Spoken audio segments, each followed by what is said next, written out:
Prime one, that's him. Sky, thought you thought, but I wasn't born yesterday. All I do is ball, you goofies underestimate.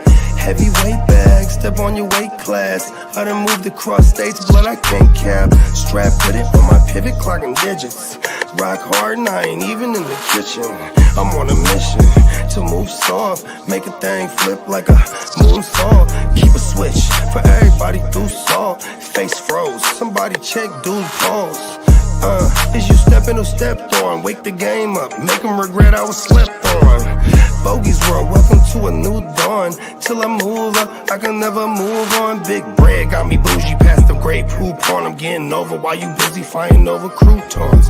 Yeah, bogeyism, a true boat, brother, gon' get it. All this water got me tripping. Hella fish skill, but I ain't fishing. See, I move with precision. When it comes to living, I'm the definition. If I stand for one thing, it's on business. Bogeyism, it just hit different. Yeah, it just hit different. You find my story is all non-fiction. I put my fam before me and I gotta mention. I keep an air fan tone mob a henchman. For you squares, option for opposition. And you ops I get popped trying to stop my ascension. Talking generational, you got my attention. Underworld motivational, you feel the sensation. Try to see how I look, get booked, I'll take it. I was just a cook, all it took was some patience. Now my phone off the hook, I got hella deals waiting. You ain't really made it unless you got somebody hating. Bogey's world, welcome to a new dawn. Till I move up, I can never move on. Big bread got me bougie past the gray poop on. Getting over while you busy fighting over croutons. Yeah, bogeyism, a true boat, brother, gon' get it. All this water got me tripping. Hella fish skill, but I ain't fishing. See, I move with precision. When it comes to living, I'm the definition. If I stand for one thing, it's on business. Bogeyism, it just hit different. Yeah.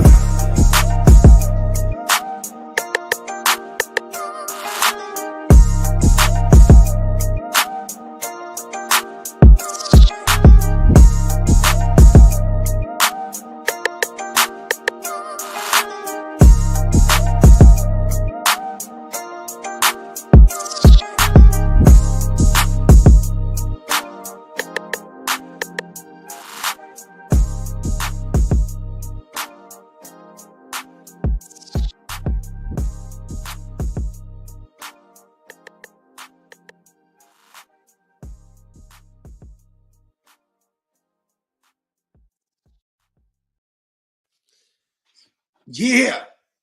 Yes, sir. We in this thing. We in this motherfucking thing. What's going on with you, big bro? You know what I'm saying? We were just, we had an APB out on some flower. You know what I mean? Have you seen? Have you seen? Mary Jane is her name. You feel me? Every day. You gotta look at her. You know what I mean? Sometimes. She's all over the place. I ain't gonna lie to you. Them is facts, bro. Oh, my. Mary wanna play around. I let her have a fun. Shout out to Rick James. What's up, everybody? What's going on with everybody in the motherfucking chat? Tino, Derek, Albert in the building, Chinte in the building. What's going on, everybody? Yeah, I done fumbled my medicine, and I'm having little signs of Alzheimer's right now. Not trying to make no fun of nobody's situation and nothing like that, but I am having a memory lapse of where my flower is right now. I ain't gonna lie, 100%. And it's really pissing me off. I've been on the hunt for about an hour, top to bottom, bottom to top, pause, front. We started about an hour ago. I was like, where did you find that? I was like, we're in no rush. Oh, my mama, this shit really got me hot right now. So if I turn the camera off, it's not because I'm using the medicine like the doctor told me. It's because I'm trying to go find the medicine that the doctor prescribed me. So I ain't even gonna lie, bro, 100%. Oh, my mama. Yeah, we was on that. What was that called? Oh, yeah. One of the things I call the tree in my own nickname for the tree, I call it the treatum. You know what I mean? Like freedom, but with a T. Facts. I feel like I ain't free till I'm on the treatum. You know what I mean? 100%. I need my medicine, man. The doctor told me I can smoke. Not smoke. I can have my flower on the hour every hour. That's what the motherfucker told me, man. And I'm mad. I am your doctor. 100%. Hold on. Doctor. Bye.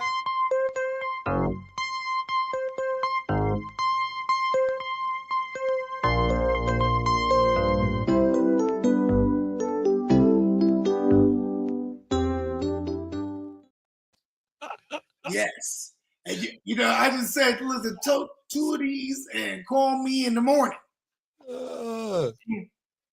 It's the side effects. Facts. They do pre-warn you too. They be like, look, hey, the pharmacist wants you to step on this side over here so he can go ahead and go over with or he or she can go over the the side effects of this prescription. 100%. I tell them motherfuckers, I'm a pro. I know what I'm doing. Oh my mom. You know, I sat down and the motherfucker said like this. Oh, okay. So here's the side effects. Extra awareness. Come on now. In parentheses, not to be mistaken with paranoia. Facts, 100%. Things will be way more delicious and delectable. And desirable. Wait, fuck that up. More enjoyable. You know what? Hey, listen, on the prescription it said Kevin Hart will actually be funny. Come on. I was that word. I can't stand him. I treat him though. I was like, the guy's not bad. Come on now. That's funny. Fucking Kevin Hart. Oh my mama. He's all in the Diddy things. Oh, he was. Hey, did you see the video of him calling Diddy out? Yeah. Yeah, they was in the bedroom or they was filming in the room and Diddy was saying something and Kevin Hart was like, I was talking about him and Usher. Yeah, when me and Usher was like, you know, when he was like, you know, like 12 or something, and I was like, whatever age I was, like he didn't even want to say, you know, because you knew he was older. He's like, yeah, we used to, you know, before pause was invented. Remember that shit? Bruh. Mess over the cornflakes, and then he's like, did y'all hear that shit? Hey, and Puff didn't even try to clean the shit up though, bro. He wasn't even playing, man. This shit slide. Tino said, "Have you ever tried Jack in the Box tacos off the tree, bro?" Oh my god, the most confident tacos there is besides Jim Boys. Oh my mama. Oh bro, hey, look you know what's crazy too is like it was brilliant to deep fry that motherfucker, huh? Even with the lettuce in it, they're like, go ahead and just throw it in the fryer. Yeah, a motherfucker, bro. Crispy than a bitch. Give me 6 of them bitches right now. Mm-hmm. Oh, everything. Man, that used to be the signature move. Get out the club, wait in that long ass line, get like 50 tacos. And some egg rolls. They egg rolls is slapping too, man. I think the egg rolls and the tacos the best thing they got going. You know what else I like too? I like their teriyaki bowl. That motherfucking teriyaki bowl slap too. I get that shit when I'm at work on my lunch break if I'm trying to eat light on everything. See, you know, you're the first person that's told me that. What's up, King D? What's up, King? Oh shit, I got your Instagram now. JD sent to me. I gotta go follow him, or I gotta find him. Yep. I gotta follow him back. Yeah, we locked in on the Instagram. I gotta get back alive. Remember, I used to be popping on the Instagram. Come on now, oh my mama, facts. Multiple pages. Hella pages. Oh, like everything. Go on the other page and like my own post. Come on now. Lettuce fry, fucking brilliant. On God, Uncle Jerry. On Arkansas, man. Bruh. I put that on Uncle Jerry. Jack in the Box smacks, bruh. Oh God, I got 2 egg rolls right now, and the sour. I'm telling you, the motherfucking egg rolls go crazy, bro. What's up, Ghost Monkey? What's up, Ghost? Sir. Salute, players. The jalapeno poppers are fire too, man. I don't eat cheese though, bro. I ain't gonna lie. I am not a fan of cheese at all. Only time I eat that shit is on nachos and fucking pizza, bro. That's the only time I can eat cheese, bro. Oh my mom, I've been like that since I was a kid, so I don't know nothing about no jalapeno poppers. Man, I used to eat cereal eating motherfucker, bro. Cereal, like it'd be like middle of the night. Fuck, I'm hungry. Cereal. Big bowls too. Yeah, big ass bowls. Like you know, everything. A quarter of the box. After you eat, you're like, oh, I ate too much cereal and milk. And then see, I can't even do that no more. I eat a motherfucking like if I have some milk, it's like a glass maybe. If I'm eating like some cookies or something, and that's even if that, you know what I mean? I can't even drink milk. I don't even like milk. I just don't like that shit. Everything. But I fuck some cereal up though for sure. Like the cereal that I like right now, bro, is the Raisin Bran Crunch. That shit fire. I like the honey bunches of oats. That shit fire. If I'm going the O's, huh? It's like oats or O's. It's like the O's is fire. Yeah, bro. Those goes honey dick in the middle of the O. Mm-hmm. Got the little what is that? Like some almonds or something? That might be top 3, bro. Yeah, and you know what's crazy? You can leave that some bitch in there for like 20 minutes. You come back still crunch. Man, that shit is the shit, bro. On my mama. Yeah, that's what it was. It'll fuck your gums up though. No, 100%, just like the Captain Crunch. Crunching on that motherfucker, tearing my shit up. Oh, no, them O's go crazy. I love that. In the yellow box? Yeah. That's them. The red writing? Them is them. Them is them. That's him.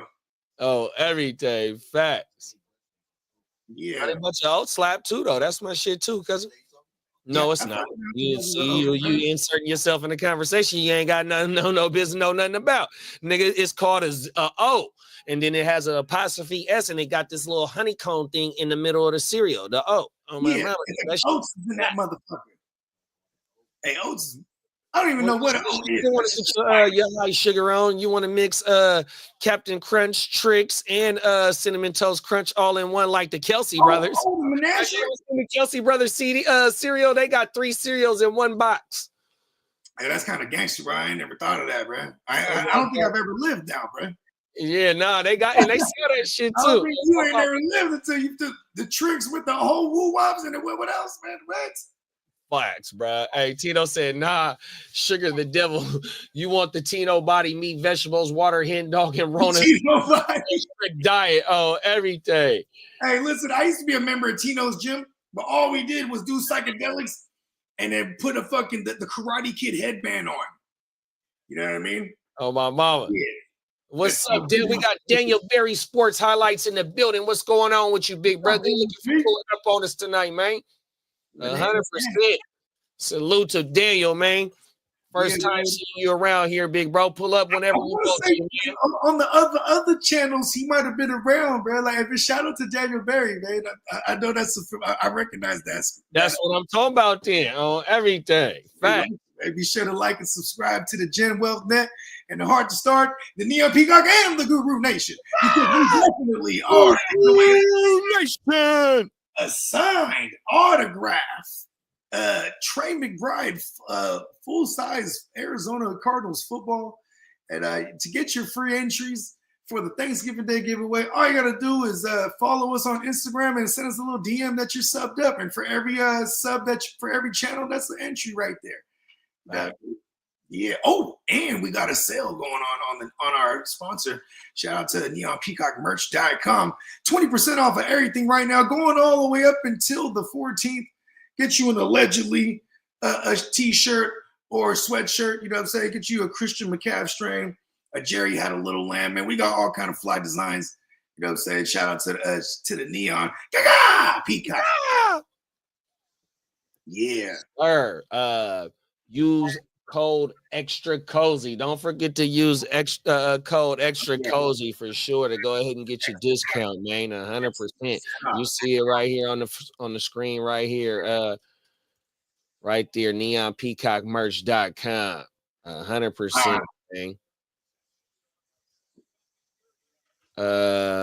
King D said the Jack in the Box tacos was the go-to at 2 a.m. after the club. Them is fact. Oh, my mama, get 6 of them bitches to yourself and them motherfucking egg roll. You know what though?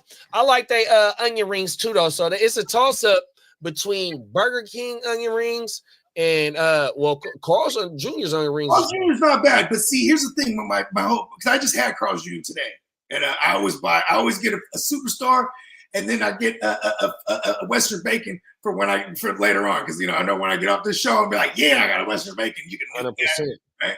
But the onion ring on that bitch and the barbecue sauce. But see, I gotta give it to Burger King because they got the mini ones, And them motherfuckers is just smacking, bro. Yeah, that I think that's my go-to. And plus, they got the onion ring sauce, the little zesty like type pause. The little orange sauce. Yeah, the little orange drink. That shit got the little tang to it. Pause. Yeah, that shit fire. Motherfucker, when you but see with the Jack in the Box. No facts. And then with the Jack in the Box and the Carl's fries, Carl's onion rings, I dipped them in barbecue sauce, but Carl's got the motherfucking fried zucchini that slap too though, bro. That shit slap. I had, like I said, I had Carl's Jr. today.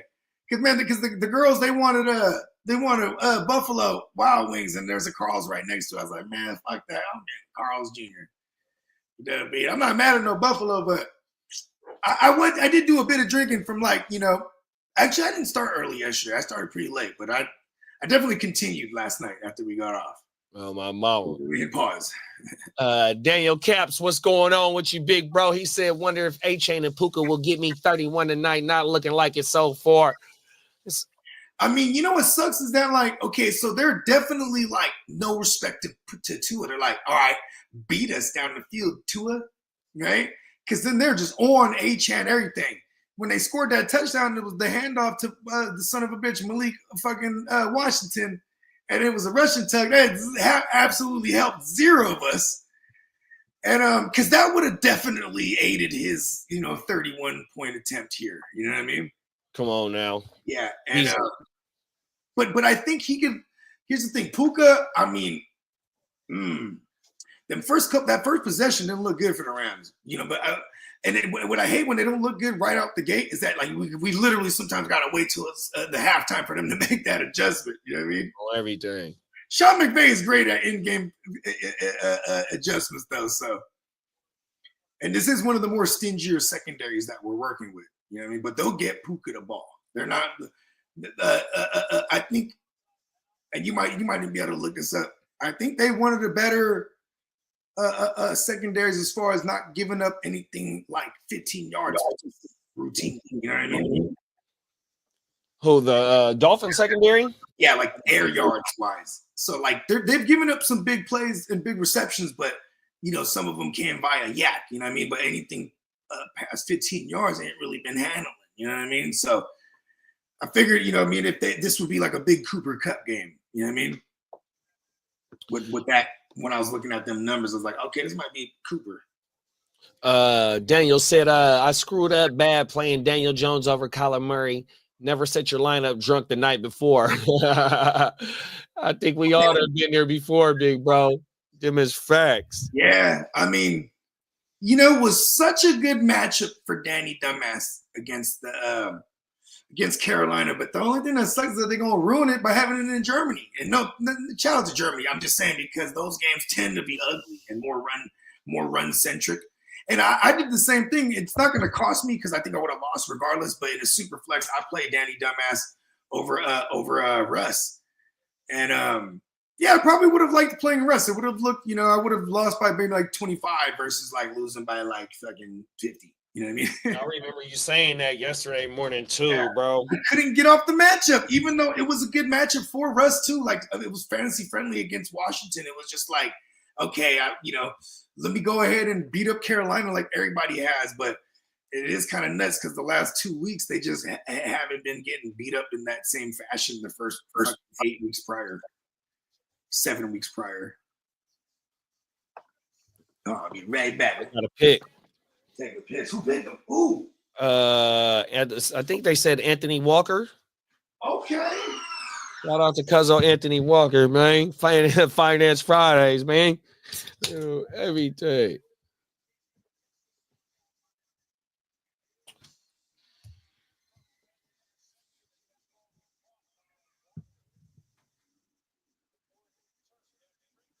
Oh, yeah. It looked like it's a catch. Let's go. Let's see what Stafford's seeing. Oh, yeah. Stafford didn't even see, bro. He's just throwing to the zone, throwing to the spot. Yeah, this shit really pissing me off, y'all. I got to find where my shit is, man. Oh, my mama. I'm really trying to think of where the fuck I put this shit. Dang. I have to tap this motherfucking doobie again, bro. This mother, it's gonna be pretty soon where I ain't gonna be able to tap this last doobie that's in this motherfucking ashtray no more. Shit. Shit got me madder than a motherfucker.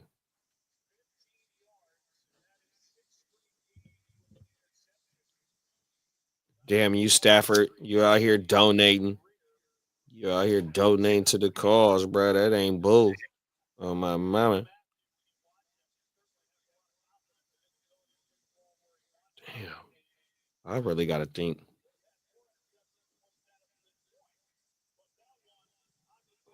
Real hard where this shit is, man. This shit got me pissed off. And that's the last of that motherfucker. That motherfucker gone. Oh, them is facts, bro. This shit got me hot, my nigga. Oh my mama.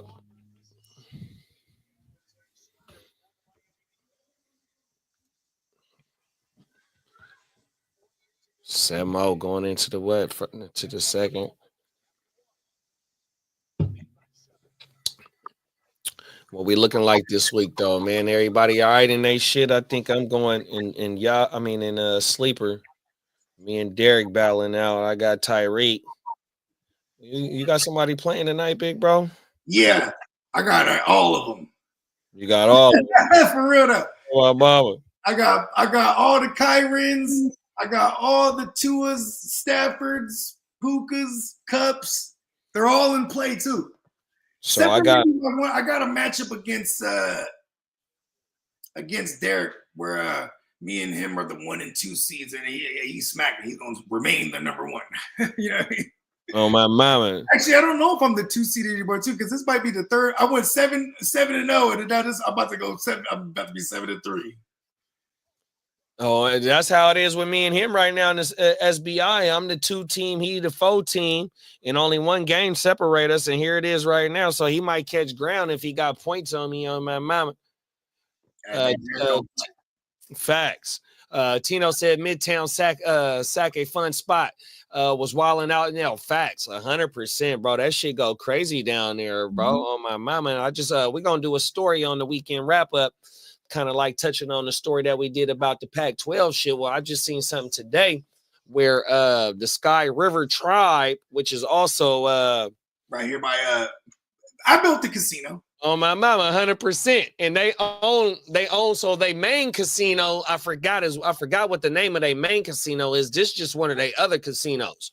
But what it is they bought the motherfucking FC Republic. Now they finna pay for the stadium to get built where the motherfucking arena is, where the Golden Run Arena is, just like tucked off. You can walk to the bitch if you want to. Oh my mama. So we trying to get into the MLS. Huh? By my crib? Nah, so the Sky River people, that tribe that owns Sky River. Yeah. Okay. They own another tribe, another casino, which is a main casino out here. I forgot the name of the main casino, but please forgive me. They bought into the motherfucking FC Republic, or if not, bought the whole team. Now what they finna do is they finna pay for the stadium with their own money. The soccer stadium that's gonna be downtown by the Kings Arena with their own money. The tribe is nice. Oh my mama. Yeah, hey, listen, bro, that motherfuckers got buku. 100%. Yeah, if Vivek got anything to do with it, the Kings owner, big bro, he gonna try and do something to keep them boys. 100%. Remember I was telling my little sis moved out here. Mm-hmm. Yeah, she's a physical therapist. Yeah, she got a gig with the Kings. The Kings. What do they call them? Like the main rehab motherfuckers. Like I guess like the doctors and the physical therapists that work with the Kings. Oh wow. Yeah, so she worked with them now, and then because this dude, he also has a practice on the side. You know what I mean? Where some players that are in the off season and other retired players, say that they they go get rehab. You know what I mean? That's federal. Yeah, so she over there like, oh word, you know what I mean? It ain't what you know, it's who you know. Yeah, you ain't lying. Oh my mama, yeah, I'm hoping we can keep them A's though, bro. I'm telling you, Vivek better do something because there's so much motherfucking land out here. You can go out there by where you at, bro. You can go out there to the West Sac. You can go out to North Sac because they say where the old Arco Arena is. They gonna put motherfucking apartments and shit like that. But that's when the Kings first came, the Maloofs didn't own them motherfuckers. But when the Kings came, it's a story. More money than the Maloofs. Huh, facts. You already know. It's funny because I never knew what that bar meant. Oh, everything. Facts. I'm like, oh, they're owners. No wonder. 100%. My mama. But where the old Arco Arena was, the plan was when Al Davis in the 80s was coming from coming from LA, going back to Oakland, he was trying to use Sacramento as a negotiation like type thing. So nigga, they built an underground tunnel from the old Arco Arena going to where the baseball stadium was supposed to be. So you could see it from a drone where the shit is, and you could see kind of like how they were plotting out to start making the baseball stadium right next to the old Arco Arena. They moving things in that tunnel. Facts, 100%. Oh, everything. The homeless in that motherfucker right now, they probably got. You ain't lying. I was just about to say that. All jokes aside, the homeless probably got a whole woo wop in there, man. Like Mad Max or Thunderdome in that motherfucker right now. My brother told me that they got rid of the thing in San Jose, the little bum village. You know what I'm saying? Because where we used to call it the teacups. It was a creek. Mm-hmm. And then they had big old dirt jumps that people have made in like maybe the late 80s or somewhere. Who knows how long them dirt jumps have been there? But we in the 90s, we used to go up in there and fucking and ride our little BMXs and whatnot. And then man, a lot of spills. Like these jumps weren't fucking they were no joke. You know what I mean? Oh my mama. Uh-oh. Hold on, I'll be right back. What happened now? What's that? My motherfucking recollection, get my thoughts on my recollections on how I was moving, bro, on everything. Real talk. I need to get this shit together, bro, because like I said, I'm really starting to get more and more matter at myself right now because I can't think. You know what too is like I mean, I was just thinking too, like, it could be in the realm of possibility that might have smoked it all up. Because we did we always do like 10, 12 hours of streaming on Sunday. But at the end of the day too, it's like it would have had the jar somewhere, you know what I mean? Yeah, not exactly. I would have seen the jar if I would have blew that shit. But I ain't seen the extra little doorbell and the fucking woo wop ashtray. You know what I mean? Like there would have been some remnants of the smokage. See, no, 100%. If you're anything like me, there's always a moment where I start blaming everyone in my head. Oh no, facts. 100%. That's the first go-to when I came. Like, who moved my shit? Oh, you know what I'm talking about? Then they don't know what they're talking about. Oh, they really don't know what I'm talking about. Okay, never mind. You know what I'm saying? Oh, everything. Hey, nah, Tino, they down there, bro. It was just a good day. If it was sunny out that day, they was probably up and already maneuvering, everything. But plus, downtown so popping right now, midtown popping. That they be pushing their ass out of neighborhoods. They do not want them motherfuckers down there right now. And then they got a ordinance to where they could push their ass out off of public property, business like type shit. It's a real battle about that shit right now on everything. Matter of fact, when I was at work, nigga, last year, so they got homeless police. Right. So the police department got a little task force for the homeless that go. They don't just be arresting them and shit like that. They be trying to offer services and shit like that to them. But when they brought us in at work, because them motherfuckers be living at the park and all types of shit. When the little homeless task force had the meeting with us, they like, look, bruh, 100%, this what you can't do because they suing the city. So when they had their little belongings and shit like that, if they at the park with that shit, right? Even if they get arrested and they shit still there, you can't throw it away because it's their possessions, bro. You throwing away their whole shit. So it's some little law in the Constitution where motherfucking little ambulance chasing lawyer motherfuckers, Nigga, they got homeless motherfucking lawyers that's chasing homeless people suing the cities, and they was tearing their ass up. So now what they do is, I don't know how it passed, but they got them niggas up off public streets and shit like that here in Sac. But they got that, I mean, I don't know if it's just countywide, citywide, on how that shit goes. So, you know what I mean? But I did see that shit on my mama. They got their ass up out of there. Seems to me, Sac, the hood in the spots where in San Jose, the hood is in the east on everything.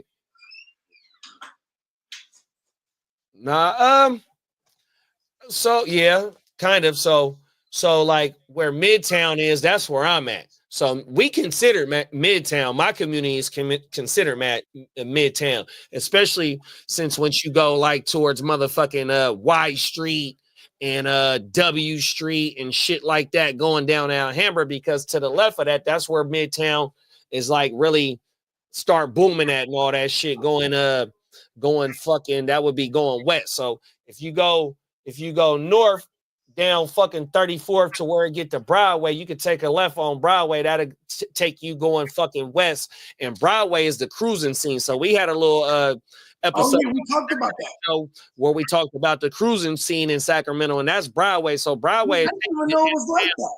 On my mama, fact. I didn't know it got down like that. That was kind of dope because everything. And so Broadway will take you to downtown once you start going down like 16th Street going north. That'll take you straight to the middle of downtown. But like the 20s, like 29, 27, 28, 27th, all that on K Street and J Street, that's Midtown. So you got Harlow's there. Harlow's, I seen what's my girl name?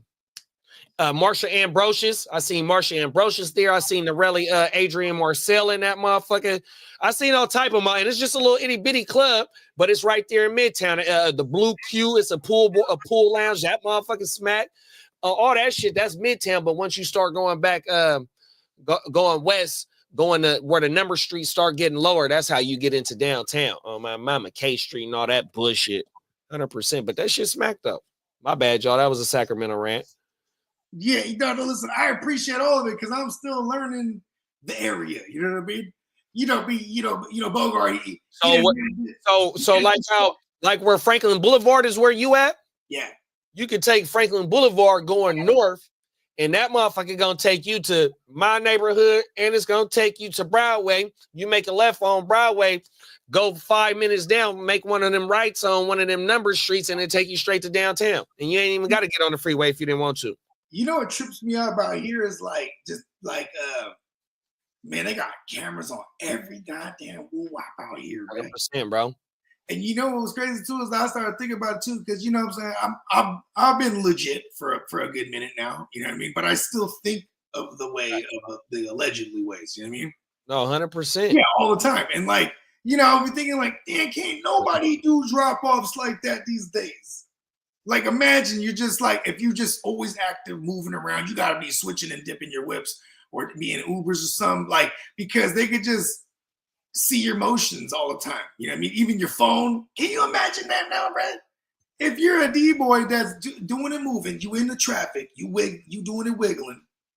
If you was being investigated, man, this would be able to track your whole woo-wop, Brad.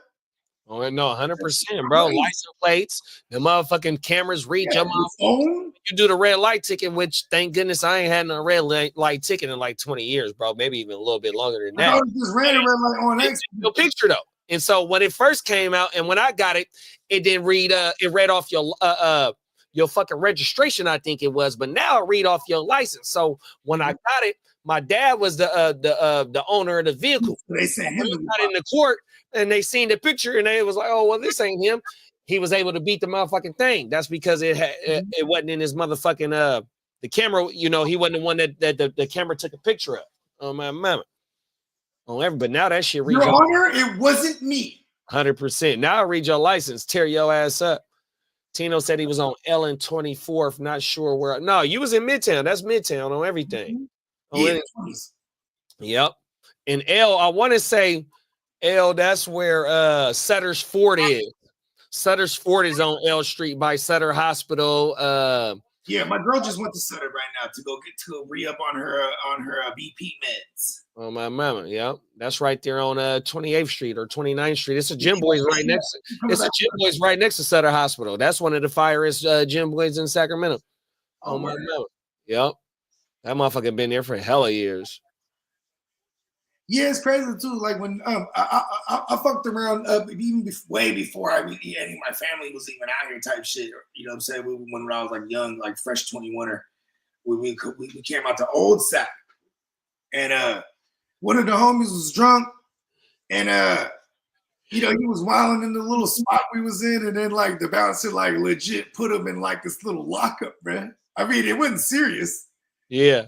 But he was like, "Oh, you keep acting up, we're gonna have to put you in this thing."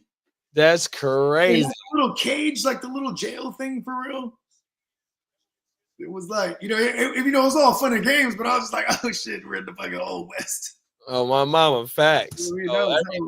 So the elementary kids, they go stay like the weekend at Sutter's Fort. So when I used to work in Old Sac, what they'll do, they'll have Sutter's Fort. My bad, I'm come out Sutter home, like the hospital. Oh no. Oh.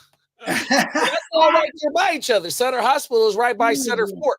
It's across the street from each other.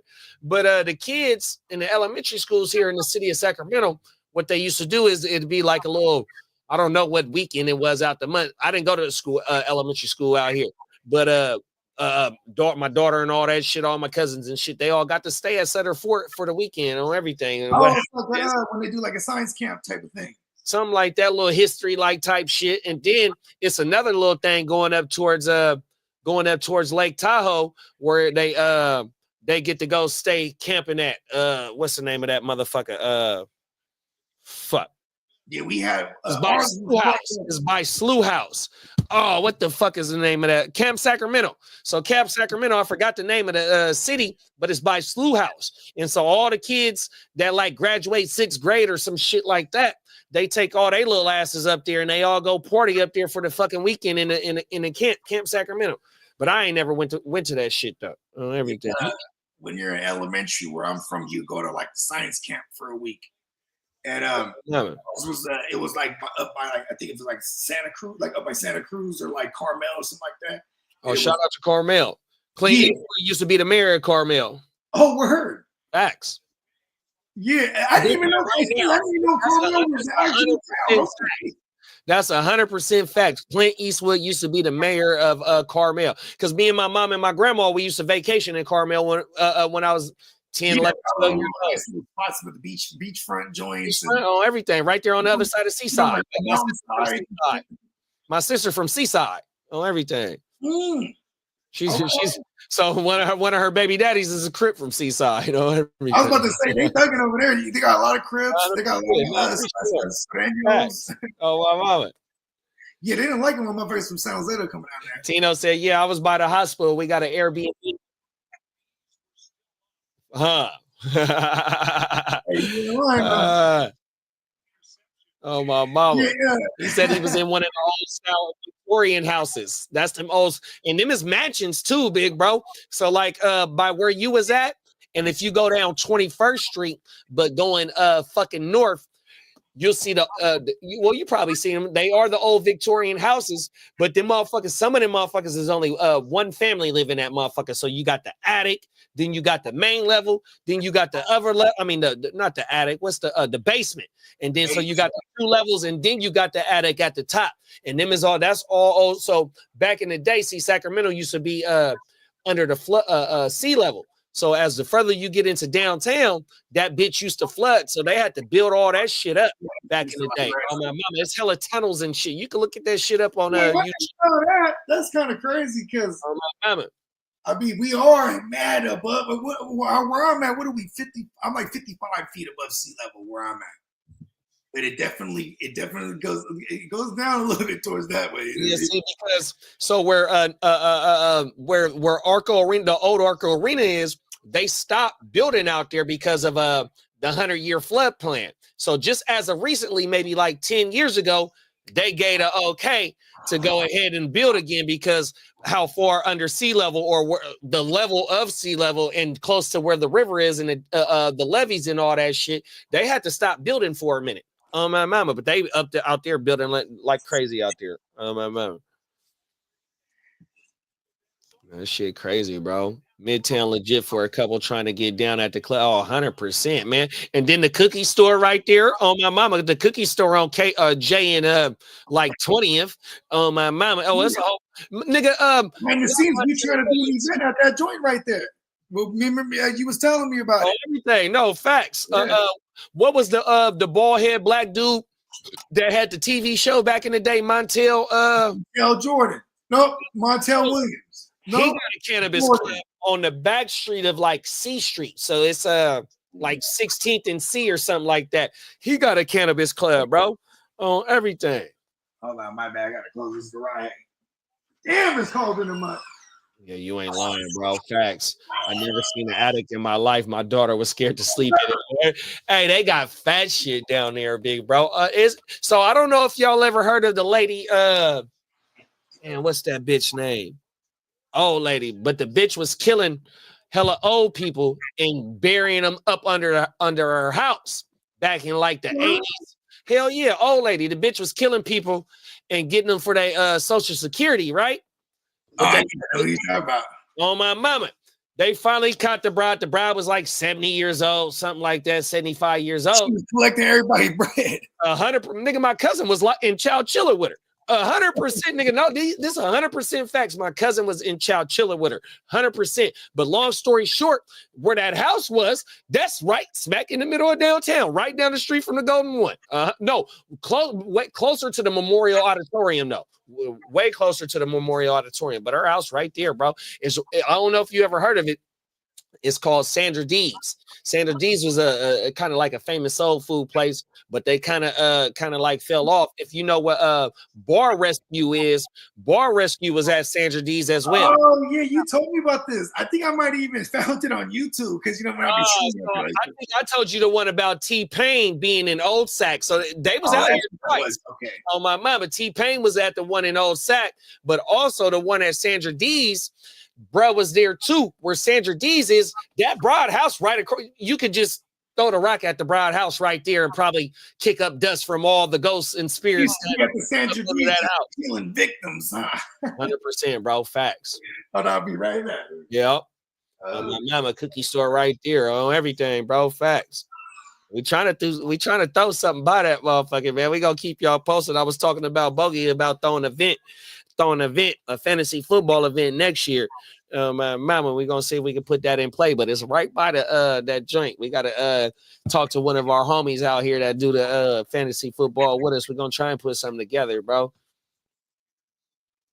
I stopped by the cookies and got that purple thunder on my mama. Facts. That's right there by the motherfucking by the Memorial Auditorium too. It's not that bad to rent, bro. I got it for 100%. Facts. Fat mansion. Oh, my mama. Get the whole fucking house. Everything. Drop to some flyer off the pod at the cookie store. Now, see, that's the thing right there. And that's free promotion right there. Oh, my mama, 100%. Them is facts. Everything. Them is facts. That's real shit right there, bro.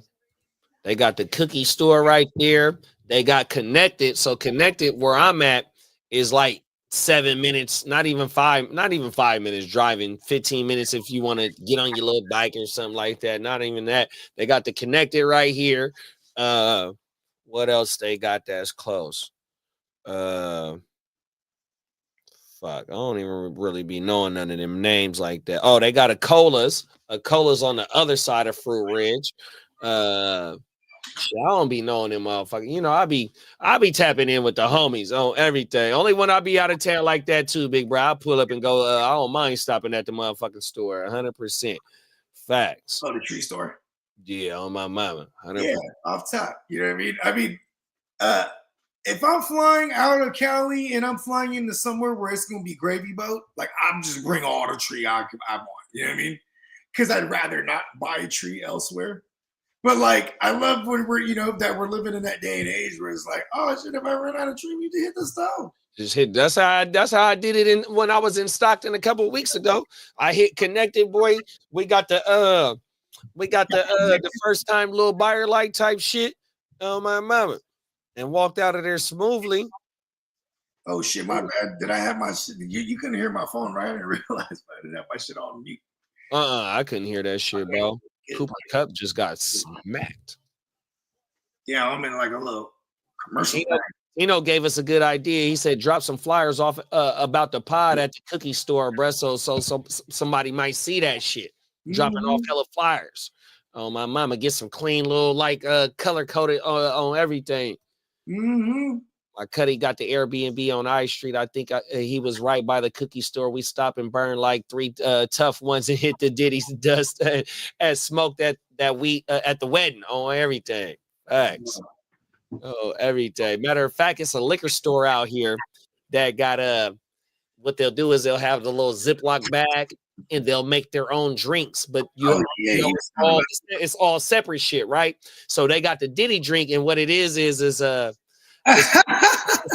that pink lemonade. The what's the name of that shit? I forgot. Minute Maid? Huh? Minute Maid? Nah, it's a liquid. It's alcohol. The Nouveau? It's like 3 alcohols, and it's a motherfucking baby oil thing in there, which you don't put the baby oil in there. It's just funny. And they got the honey pack. So if you know what the honey pack is, it helps get the boners.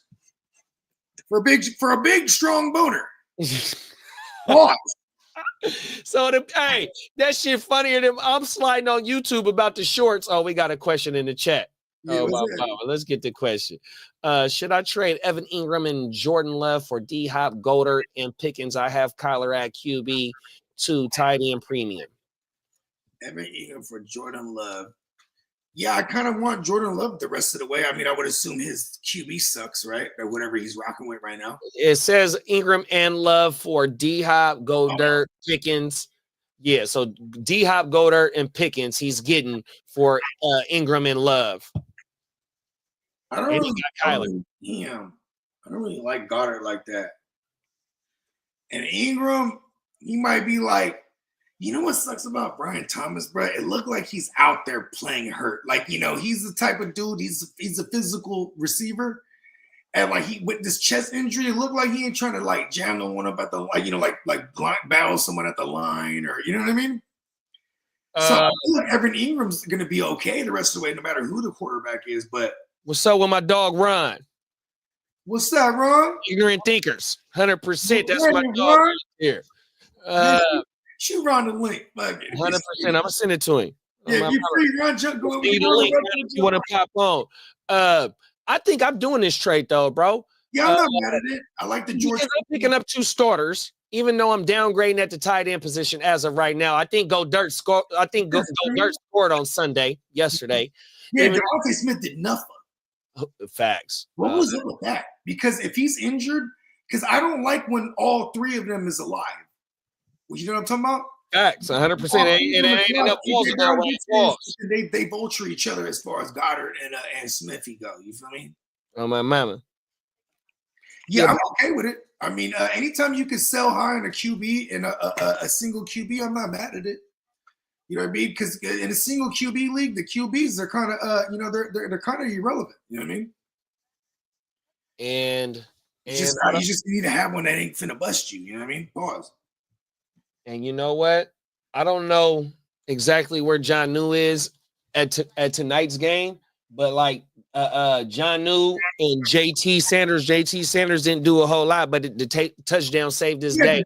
Yeah, 2 of them, right? Oh, JT had 2 TDs yesterday? He had a second one too because he got carded and then was back out there. Oh, no, that was Miles that got carded. Oh, yeah, that's right. That's right. Miles. Oh, my mama. Sanders had 2, the tight end. Yeah. Oh, my mama. See, so you ain't gonna be able to. He's gonna be put a claim in for him. Somebody gonna get his ass. But that's what I was just finna say though. If you don't feel like Goddard is that guy going forward, like I said, motherfucking JT Sanders and who else did the fuck? Handling either though, right? Recently. Evan Ingram. The week before, I think it was 5 for 40 or something like that. Yeah, and we're good with that. I mean, I feel like at least with Goddard, even if he's not heavy between the 20s, he is a red zone target. You know what I mean? 100%. Yeah. I mean, they went to him a few times. He could have had 2 tugs yesterday. Here we go, right here. Yeah, I say run the trade. It was somebody else that I was looking at on the wire, but if JT, George Pickens a lot. Oh, 100% facts. GP with Russ, boy, that's nasty. And even before Russ was there, it wasn't translating for George Pickens like we wanted to, but he was still getting them targets. You know what I mean? And, this I haven't checked this out since I've been saying it for the past month, right? To see if it's changed. But, George Pickens was garnering, only he was guarding the most heaviest target market share for a receiver, only second to George. I was about to call him George Jefferson. Only second. Jefferson. No, I remember. I thought myself. That shit, buddy. Last week, where's my boy at? Double E had he went 10 targets, 5 receptions, 45 yards. And, okay. Yeah, with no score. In a poor matchup too. So everything. Yeah, I'm not mad at it. I mean, we're gonna go from Ingram to Goddard, and then from Jordan Love to whatever other backup QB he has, and the same way it's kind of weird in because it is a tight end premium, he said. So I would really want the more heavier targeted receiver. That probably would be Evan Ingram. That team, the Jaguars are so bad, they have to abandon the run most of the time. So they just throw it. You know what I mean? 100%. Yeah. So, if you're giving up Evan Ingram, you're definitely giving up the better tight end in the deal. So I like how he's winning as far as not, only giving up one single guy and a QB, and he's bringing back a nice little haul. 100%. He getting D-Hop and Pickens. And he got Kyler. You know what I mean? And Kyler had a hell of a day yesterday. Too. Or he dropped the pass where it was free, all green to the end zone. So, you know what I mean? I like the idea of Nuke with Mahomes. 100%. Hopefully we helped you out, Mondo, man. Appreciate you for tapping in with us tonight, man. Hopefully, if we helped you, bro, you come back, let us know how that shit worked out. Hopefully you throw a thumbs up on this motherfucker. Hopefully you subscribe 100% and let somebody know, man. You found some motherfuckers that stay doing this shit, man. We do this shit every day of the week, big bro. 100%. Oh, big bro pulled up on us. Yeah. What's up, fella? What's up, my guys? All right. Hey, let the whole side of our universe know who you is, big bro. Hey, let him know. This is the whole right here. Let him know, man. I'll be on Talk Your Ears every Tuesday night around 8 o'clock. We get it cracking. Come, have fun, pull up. We just keep it 100 with you. We not like 100%. Stephen A. Smith, no hairline ass. We keep it 100 with you. Yeah, man, and you know what I'm saying? Before we continue, man, let them know where they can find you too, man, because this is one of the sharpest motherfuckers I've ever encountered. You know what I mean? I want them to know, big man. In the Thinker podcast every Tuesday nights. There it is. And you can find me on Pops and the Henry Brothers on Thursday nights. Come out, have fun, tell your friends, tell your family, and everybody out there, these are the realest dudes I ever met right here. Appreciate you, big bro. Fantasy wise, if y'all need to get y'all fantasy together, these are dudes y'all need to hang out with. Yeah, he ain't lying. My bro, right?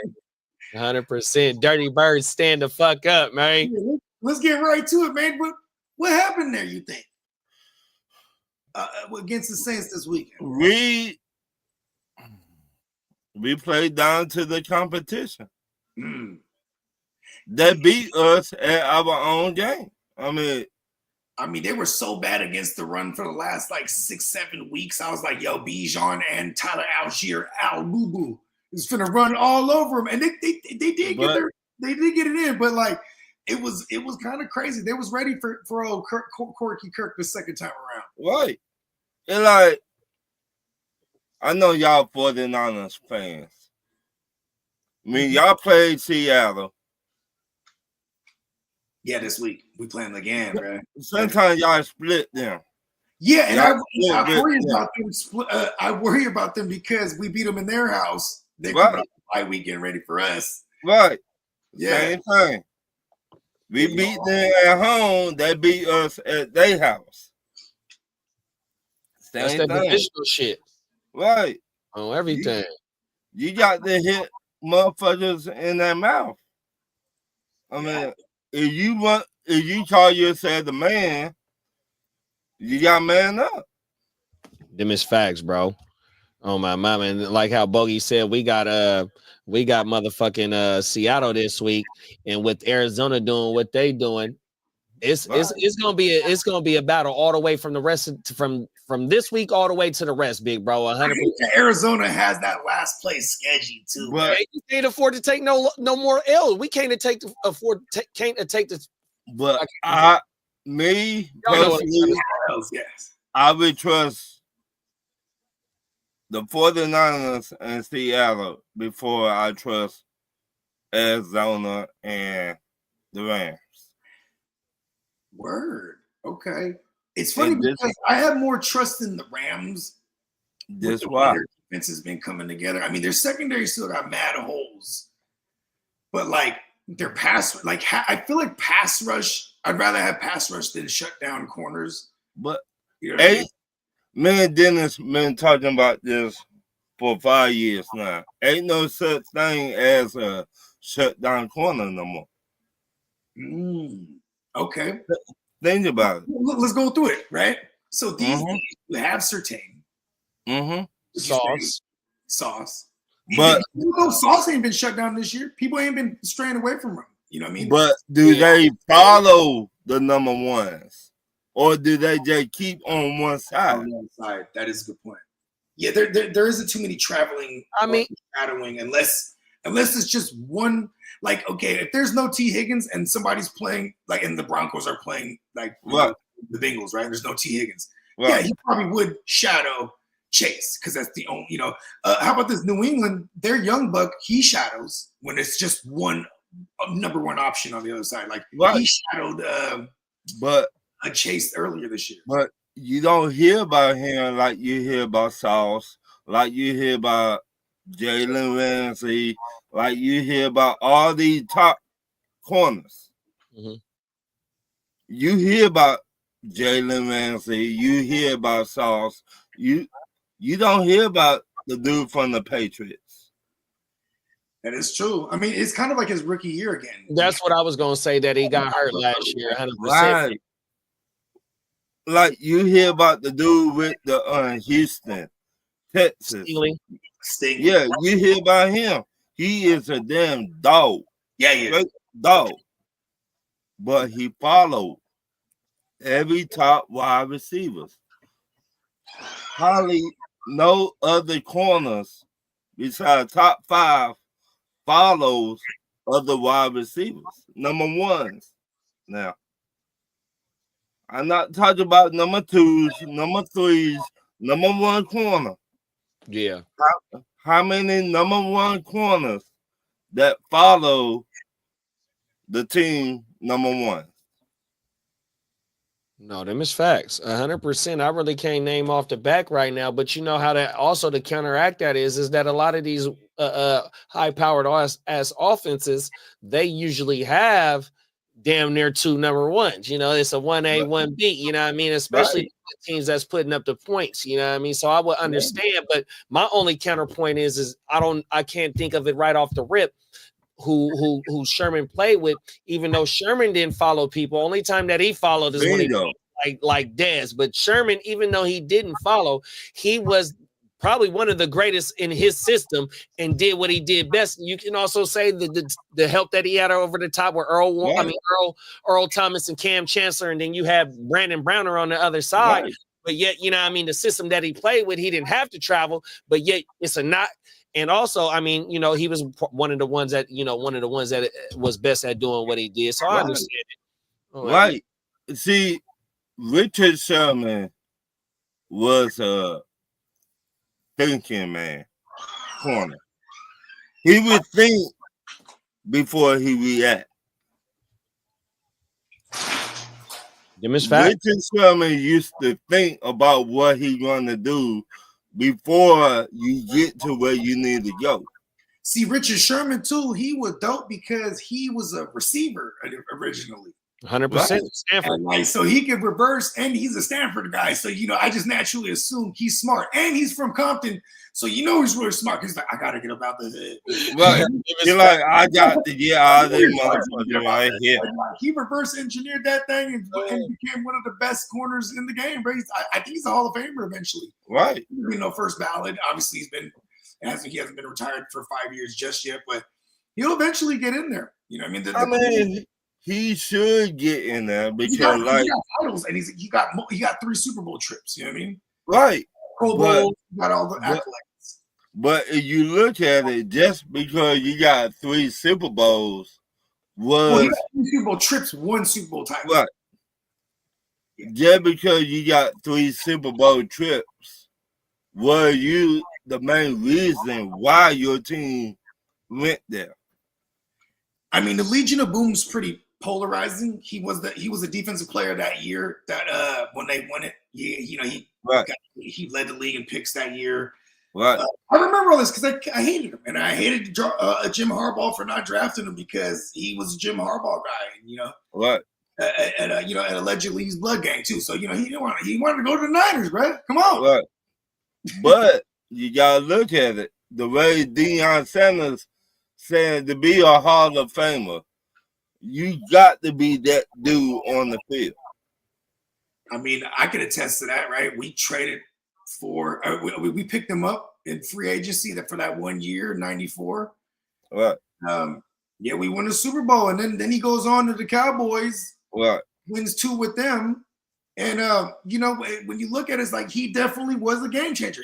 Charles Haley, a game changer. Like those dudes. So fuck the Cowboys. If you're not no game changer on the field, then you don't belong in the Hall of Fame. In my opinion, and in Deion Sanders' opinion. Deion Sanders, he said something that was real interesting. He said, man, we gotta have tears. You know what I mean? Like, right. Gold jacket, maybe the yellow, maybe the, you know what I mean? Right. You feel me? Right. But he's speaking facts though. Like, not everyone should be able to wear the gold thing. Right.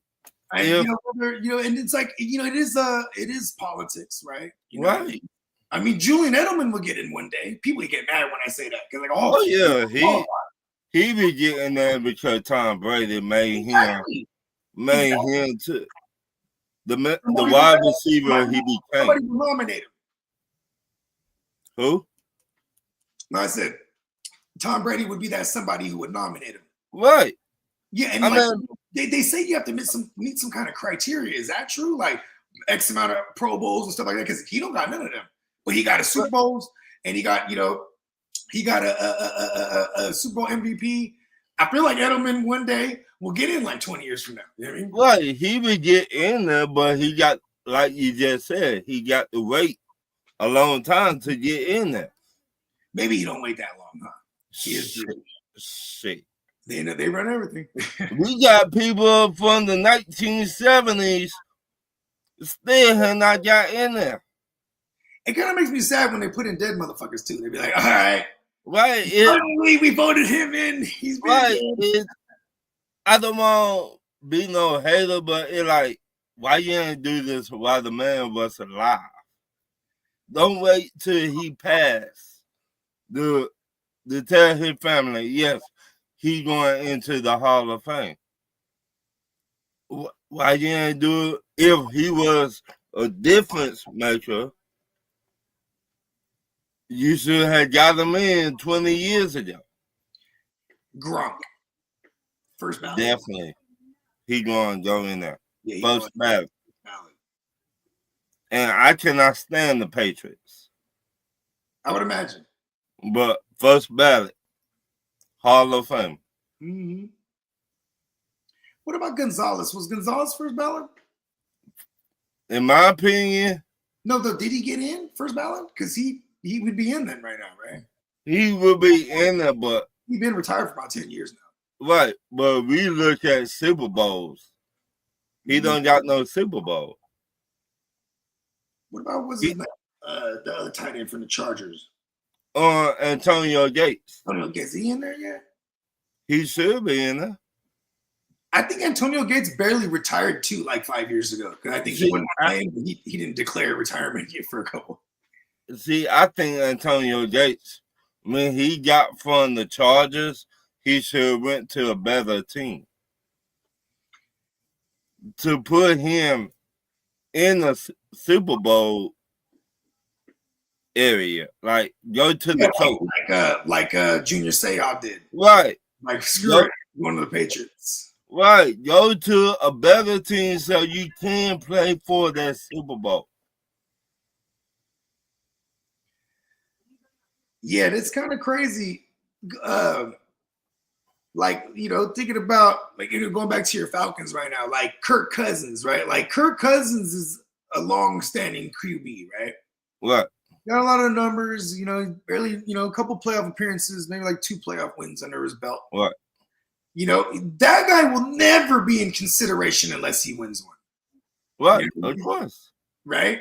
But then even if he was to win one, right, it would have to be on his accord. Like they won it because of him, right? What?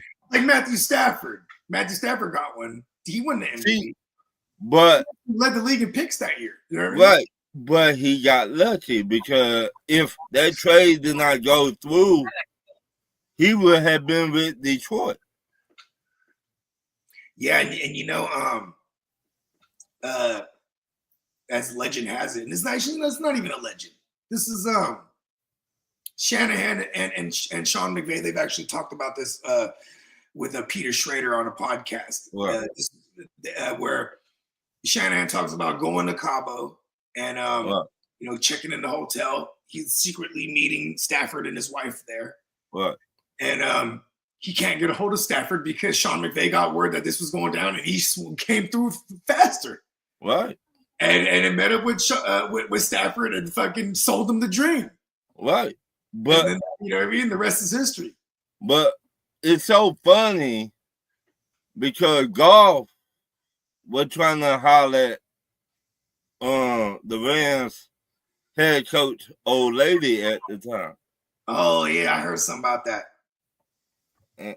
And hold on for a minute. I mean, Goff looks like what was the actor? He looked exactly like that motherfucker. Was it Brian Phillippe? Ryan Phillippe. I've never seen Jared Goff and Ryan Phillippe in the same room at the same time, brother. The same person. Hold on, let me check this fucking action on the thing. My phone was geeking. I finally got this game back up. But once again, some quarterbacks just lucky, and some of them just trash. I mean, Trent Dilfer, he'll never be in the Hall of Fame. He rode the wave of that 2000. All he had to do was get him in the field goal position. Like they were on the lower scoring offenses, and they allowed the least points that year. This still holds the record at 2000 Ravens. You know what I mean? But once again, whether he was the reason for them getting there, or did he just play his part? Yeah, I mean, the way that team was structured, you know what I mean? All you had to do was try to own time of possession and put points up, whether it was 3 points better, because the defense would. They were winning games 9-6 that year, 9-3, like that. So you gotta look at it. Do the defense get him in there, or do they say, fuck it, we finna gonna put you in there because what you done? That That the question. Do they say you get in there because you did take us to the Super Bowl and you won the Super Bowl, or do they say the defense carry you to the Super Bowl and you get this much? Matt Stafford threw a no-look pass for the win. Mm-hmm.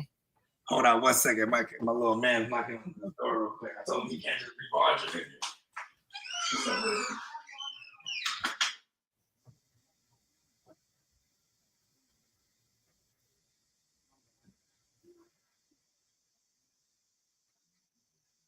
Man, I had to go back and look for the hunt, man. I've been looking for this motherfucking flower, this bouquet of flowers, man. I still can't find this shit, man. Oh, my mama J2. Hey, this shit got me pissed off right now, Ron. I ain't gonna lie, big bro. Oh, everything. I'm hotter than fish grease right now. Damn. I can't find my flower, bro. Oh, my mama. I'm ready to start crying. Shit, boy. J-Tube said, would I give up Trey McBride, my backup and a backup TE and Bucky Irvin for Josh Allen? I need a quarterback. Would I give up J-Tube? If you can be a little bit more direct on what you're trying to do, would I give up Trey McBride, my backup TE and Bucky Irvin for Josh Allen? I don't know, bro. I don't understand what you're trying to get at a whole lot. He trying to buy a QB? Yeah, 100%. Trey McBride, my backup TE, and Bucky Irvin. I don't think your backup tight end and Trey McBride and Bucky gonna get it for Josh Allen. No. Hey, listen, I'll shoot it out though, because that Josh Allen, the Josh Allen manager might have drafted him, 2-3 turnaround in his draft where he's without a good skilled guy that he could have acquired, right? So the Bucky Irving allure, along with one of the more difficult spots to fill, the tight end spot. Pause. I'm okay with it. I would shoot it out, bro. There's a shot not took is a shot missed. What's the worst they could do? Is be me mad at you that you sent the shit. You know what I mean? I just feel that Josh Allen will win me more weeks than Trey McBride will. I'm gonna ask y'all a question about Josh Allen. Talk about it. How do y'all feel about him this weekend coming up? Well, he was out there donating picks last week or yesterday. That's for shit. I think he's a little arrogant because I feel like when it comes to hey, your number one receiver Diggs is not happy. You know what he says? Man, fuck him. Get rid of him. He's ruining the locker room. You know what I mean? I could do it without him. Right? I feel like there's this little bit of arrogance. I feel like, if he would have stood on that and said, no, I want my guy, I need my guy. I feel like they would have kept Diggs, right? There's that. Then, but then there's you're playing the Colts. They're one of the worst defenses all around. They're going to give up booty on the ground and through the air. What happened there? Felt like he played down the competition. What's up, Jay Will? But you gotta look at it. If you that quarterback, it should not even matter if you got number one wide receiver or not. Yeah, but I feel like this is my point that I'm making about Josh Allen is I feel like this year we saw it be a little schizophrenic. At the beginning of the year, it was like, oh shit, The only one that can do that though in this league right now, there's no other quarterback that can do it because we haven't seen none of them other quarterbacks do it. But Magic Mahomes, we seen him do it last year. Not to disrespect nobody that was in that wide receiver core or that's not Kelsey. Other than that, can't none of them quarterbacks win without big names. But that's my point right there. That's my point right there. What he just said. That's my point. Now, to me, Italian's working with. He's working with a defensive-minded head coach and then a young Joe Brady, young guru. Hey, I'm finna tell y'all a little secret about Joe Brady. I like Joe Brady a lot. He is legit. Yeah. The man's so damn smart. Look at what he did with Teddy Bridgewater in 2020. Right. Look what he did in Carolina. Yeah, exactly. And before that with Joe Burrow and them. Right. So to me, if you that dude like you say you is, it should not even matter if you got a number one wide receiver. I hear you. Facts. To me, Diggs is a crybaby. To me. Yeah, he's a number one wide receiver. Yeah. That's kind of How you gonna be a number one wide receiver and you don't show up in the playoffs? Facts. Sure, that is true. It's all Gabe Davis and shit. Now keep it 100. Yeah, you ain't lying. If you say you that dog and you don't show up, I cannot respect that. 100%. That's just like saying every week Debo is saying he that dog for y'all, but Debo don't show up in the playoffs. You gonna be like, get the fuck out of here. We don't need you. He did single-handedly destroy the Cowboys a couple years ago. Yeah, but let's be honest. Let's be honest. Cowboys been ass. I know. I didn't say. We're talking But playoffs. I just saying, sometimes a quarterback to make wide receivers number one. Facts. 100%. It's still got to be the good quarterback to get. I mean, look at I make this argument with Sam fucking Darnold every week that he has everyone and the play calling to make him look good. But he's not good. You gotta look at it. He knows how to follow. He's very coachable, I guess. You gotta look at it like this. He went to the Jets. He went to Carolina. He went to y'all. And then he studied under Shanahan. Mm-hmm. Then he I went cannot stand Shanahan as a man, but as a top 5 head coach, very special play calling.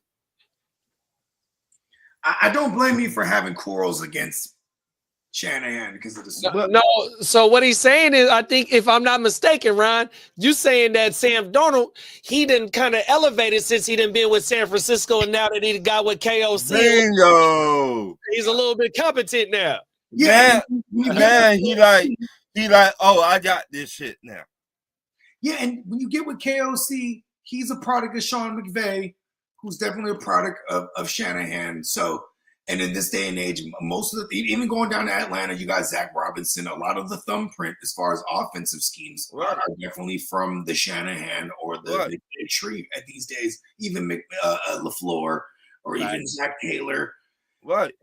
And going back to what the Sam Darnold thing, I mean, the Shanahan thing with Atlanta, I always go to bat for Shanahan because he's my coach. He's also Sagittarius like myself. Right. I know how he thinks. We're wilding, bro. Like, we believe in what we believe in, right? So when they would shit on Shanahan for not running it in that Super Bowl with Atlanta, you know what he said though, Ron? What? He said, it's 2nd and long, and I have Julio Jones. I'm taking a shot at the end zone. And the pass got broken up, and then on the very next play, you would probably want to run it to get, a more comfortable field position for a field goal. And then, but Hightower, if you remember, he steps out wide to the right and has a free fucking shot at Matt Ryan, pushes him all the way back. Right. Like, if you look at the same way, I respect it. The same way we lost against the Patriots. We did too. Twice. Right. And that's the problem. If my running game number 1 in the league. We didn't have Julio Jones though. Right. There it is, Ryan. There it is. Watch. But in my running game number 1 in the league for the whole year. And then don't run it in the fucking Super Bowl. And that's been our heel since he been with us. The motherfucker don't know how to close the game. So now, imagine Mike Shanahan calling him like, "All right, you do what you do the way you got here, okay, son? Dad, let me coach this game, Dad." But you know what his dad to tell him? I got rings. You don't. 100%. But you remember, right? True. He had to get Terrell Davis, though, even though he wasn't with Elway when Elway went 0-3. But yet it took Terrell Davis. So now we got a workhorse like that. And this boy don't want to beat this boy, though, like that, though. Pause. But once again, you go back to your head coach. Yeah. When your head coach said, fuck it, when we get there this year, I'm finna run the damn ball. Or when he made Brock Purdy trying to be something that a lot of fans say Brock Purdy is not. But here's the thing. You know what I like about it? If you just remove the name and look at Brock Purdy's numbers, all the advanced analytics. Hey, you early, Carl. He is killing it compared to what it has been, even though he was killing it statistically with the Niners, mad efficient with his first 2 years. This year's been crazy because he has to do a lot more.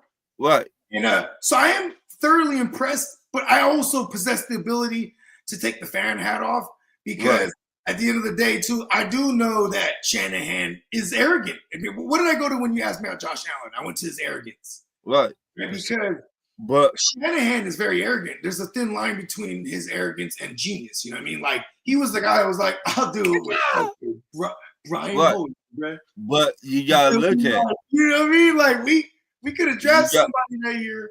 We could have drafted that year. People saying we went for Reuben Foster. You know what I mean? A lot of fans saying, "Oh, not Reuben Foster. Who was Brett?" They took Solomon Thomas with the 3rd pick or the 4th pick. What? But a lot of fans saying, "Is Brock Purdy this good, or is it the system?" Well, you know what, big bro? I would say that it's a medium because we played without Ayuk for the last couple of weeks, even though we just coming off a bye. He's played without Kittle. He's played without Debo. He's played without C-Mac.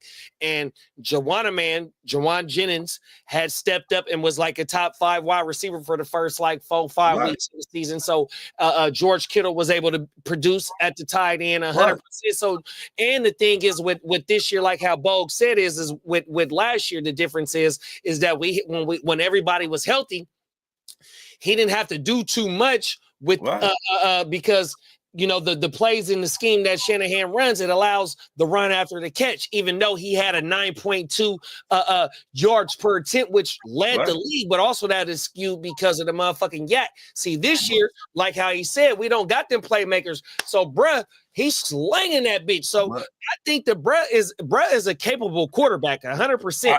It's just that the fact that previous years with the Niners is that also the we had the stout defense. Right now, the defense is completely letting us down. Even in yesterday's game, we shouldn't even won that game because we gave them 5 fucking penalties from the 30-yard line, 25-yard line, all the way to the fucking red zone. You know what's so funny? Talk to me. I told my homegirl, she a 49ers fan. Her name Deborah Beanie. Shout out to Deb. Her name Deborah. Shout out to Deb. 5 years ago, I said it on Talk Your Ish. I said I looking at what the 49ers doing over there. And I guarantee, I said this on Talk Your Ish. I said in 2 years, the 49ers will go to the Super Bowl. Yeah. And I said 5 years ago. 5. On my mama. And she was like, "You sure?" I said, "Yeah." Because you just look at the pieces what Shanahan was getting in the draft. 100%. You just look at, see, Shanahan is a thinking man. Everybody don't understand that. He think before he react. 100%, bro. He don't just react first then think about it. No, he think about it, then he react. So I seen all the pieces y'all had, and I was like, yeah, that finna be a problem. It just sucks though, like how for the last two Super Bowls going into the fourth quarter, you know, we up a little, even though the first one was with Jimmy, this last one was with Brock, but for them to be able to have leads and not close it out and have the type of run game, because in the first one, I think that's the year that Mostert is the one that ran for like 185 yards against Green Bay in the division game. Yeah, look at this. We're up 10. We're up 20-10 going into the first half. No, 10-0. Is that what it was going into the first half? The Chiefs game. And we have a chance. The first one or the second one? The first one. Okay. Yeah, we have a chance to get in the field goal range or potentially score.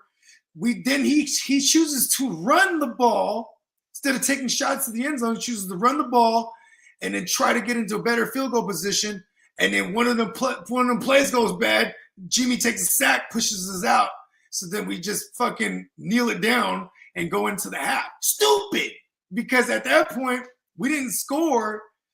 I think we got to, what is it? We got to like 20-10, and then we didn't score after that. In the 100% facts. And that's, yeah, I mean, you know, I don't know. I'm a backseat coach, or whatever you want to call it. But you know, it is funny when you hear their logic. Like for years, I was like, fucking Shanahan did it to us just like Atlanta. Then when years later, I see him talk about, well, I got Julio Jones. I'm taking a shot. I understood that. You know what I mean? No, definitely. I definitely do too. But you know, sometimes we can't get in the way of our own selves. Like, you know, how highly we do think of ourselves and the others that we do put in position to be with us. You know what I mean? Sometimes we might have to dial it back, but you know what I mean? Like how you said, you know, Sagittarius they are natural born leaders. You know what I mean? We are not bosses. We like to lead by example. We like to put people in position 100%, man. I'm not going to have you do nothing that I ain't going to do. That's how I lead. Cause on my 9 to 5, I got to lead motherfuckers 100%. Facts. So, you know what I mean? So I understand it, but, you know, it's just fucked up that, you know, we got there 19, we got there 2023, couldn't close, you know, same kind of. I'm more mad at Jim Harbaugh till this day than I ever will be mad at Shanahan ever.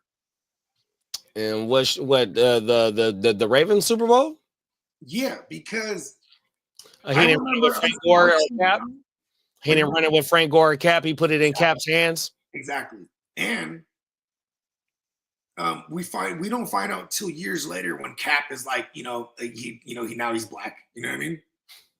And he's like speaking out now, you know what I mean? And he said, you know, we ran the pistol and the read option.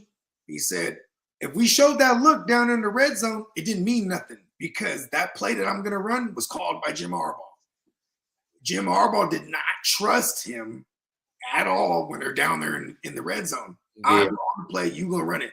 But how he didn't trust him? Throwing it at fucking crap. You did the same play in the Super Bowl that you did against Richard Sherman. Championship. You know what's funny too? Richard Sherman. He goes, you know, they stayed away from me for the whole game and they decided to test me right there. I don't understand that. Man, like because Jim Harbaugh is a vengeful motherfucker. Revenge, bitch. You know, he's back in the league right now. You know why? He's trying to stick it to the whole league. 100%. It ain't about like, you know what I mean? It ain't about just winning for him. Like okay, Peyton Manning, he wanted to come to the Niners. You know what I'm saying? When he was doing his little tour for his second team. This motherfucker said like this, I'm calling the plays. And then Peyton Manning said, well, what happens if I don't like what I see? I'm going to change it. No, that was the end. That was it. Yeah, 100%. But it shows though. Yeah. So because he started at San Diego, then the boy go to fucking Stanford.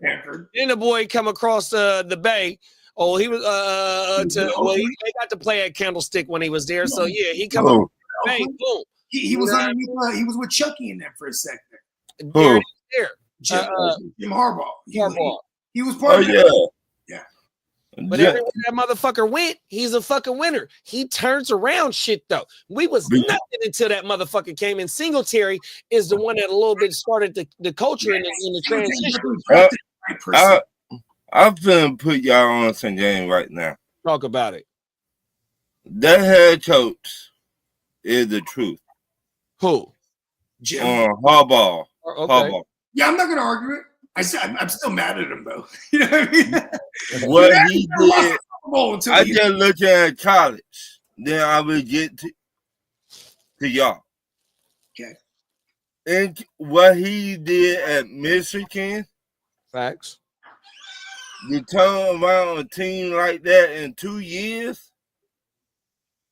2 years now at Michigan. Facts. That's saying something. That had not been shit since then. Now keep it a buck.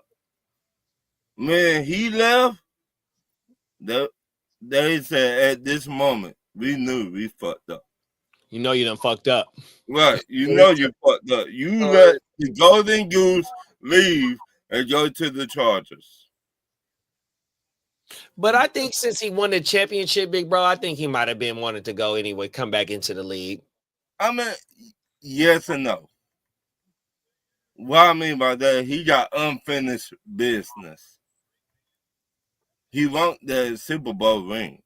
100%.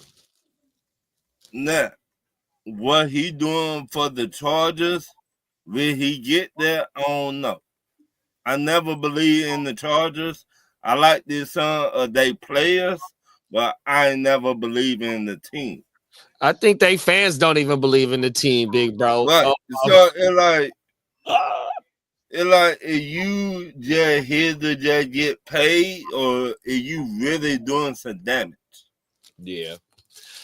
But that's the thing, though. So, you know, the Chargers owner is the Spanos. So the Spanos is kind of like not too far from where I'm from. They from Stockton. So Stockton and Sacramento ain't nothing but like 20, 30 minutes, right? So they from here, right? So the word is that they always been a cheap franchise. All the Charger fans that I know a lot of motherfucking Charger fans can't stand the Spanos because they let players walk away. They let Marty Schottenheimer go away when they wasn't supposed to do that. You know what I mean? Right. Marty Ball with LaDainian and Phillip Rivers was balling, but they bring in, I forgot who it was, but that's not Phillip Rivers when they had Drew Brees already and LaDainian Thompson.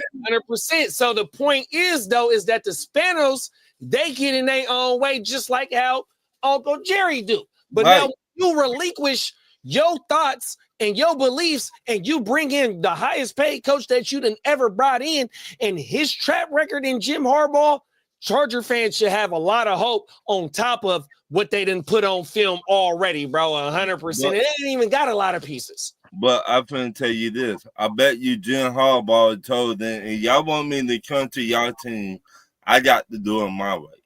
Facts. I agree. Y'all did it y'all way, and y'all ain't got nowhere. Ain't got shit.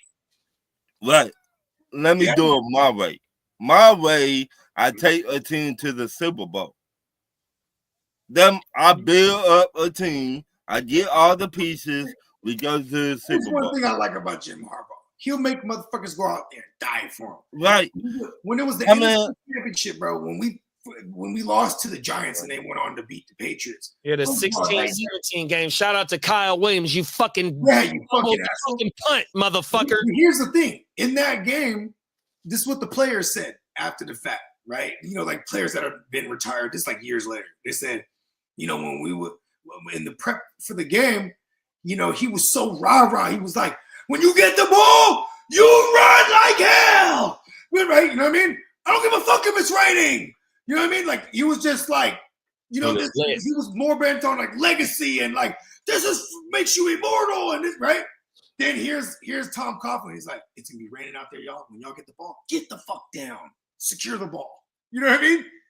He's thinking, you know what I'm saying? Yeah, we was whipping their ass though, bro. The Giants couldn't do shit. The Giants couldn't do shit with us. We fumbled a bunch of times in that one. Well, no, it was two of them. So Kyle Williams fucked up twice. So it was a punt return. It was two punt returns. One of them, it knocked off his motherfucking leg. It just skinned his fucking leg. Oh, my mama, bro. Oh, everything. But we was giving how much, bro. the game stressed me out so bad. Whatever year that was, I was on a hiatus from blowing. Nigga, I walked to Old Park Market, nigga, 2-3 minutes right from where I'm at. Went and got us. I was blowing swishers in, or no, I wasn't blowing swishers in. Was my first choice, and I blew at halftime because I was so motherfucking stressed out during that game, bro. No fucking lie. Oh my mama. Facts. And I think that's when we beat Atlanta the next year, we kind of lucked out too. Huh? Atlanta the next year. Oh, that was the motherfucking Navarro Bowman pass interference. Well, okay, yeah. So then it brings them down there, right? And then Matt Ryan, he goes to Roddy White, and Roddy White's like double covered, if I remember correctly. But then when you see the replay and they pan out, Gonzalez is wide open by himself. And then he's just going like this after the play is done, like, and then Matt Ryan looks and he's like, oh, fuck, like he knew he fucked up. Like, I didn't see you, bro. You know what I mean? We lucked out on that one because they was marching down for the win. And they were the what was it? I think they were the number 1 or 2 seed that year. Yeah, no, I think Atlanta was the number 1 seed because Atlanta in that playoffs, Seattle almost beat Atlanta in that game too, though, because they had to play Atlanta too. We had the kicker. We had 2 teams from our division in the playoffs that year. And this is what Seattle did. They froze the kicker, Matt Ryan, the other Matt Ryan. With the 33-yard catch. Yeah, but they froze Matt Ryan. He kicks it and it misses it. But they froze it. They threw the timeout. So now you get like, oh shit, now I got my second chance. I know what I did wrong. Nails it. Bang, bang. Boom. Into the Seahawks that year.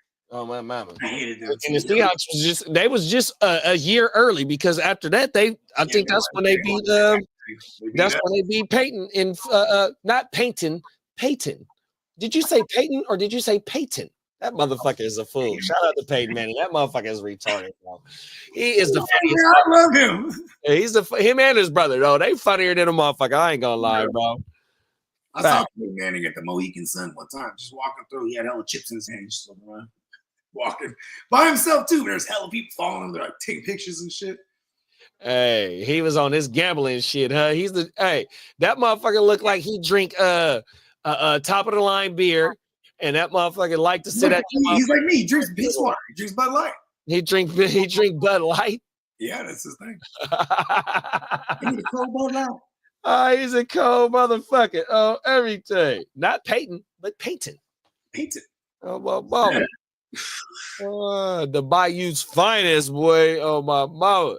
You know what's crazy when they show the footage of him and he's at the little camp with his dad, the Saints camp, and you know his dad's hella trash, and he's like, "Oh, what do you want? I'm gonna be an NFL quarterback one day." You know what I mean? Like they show him as a kid, like that shit crazy, man.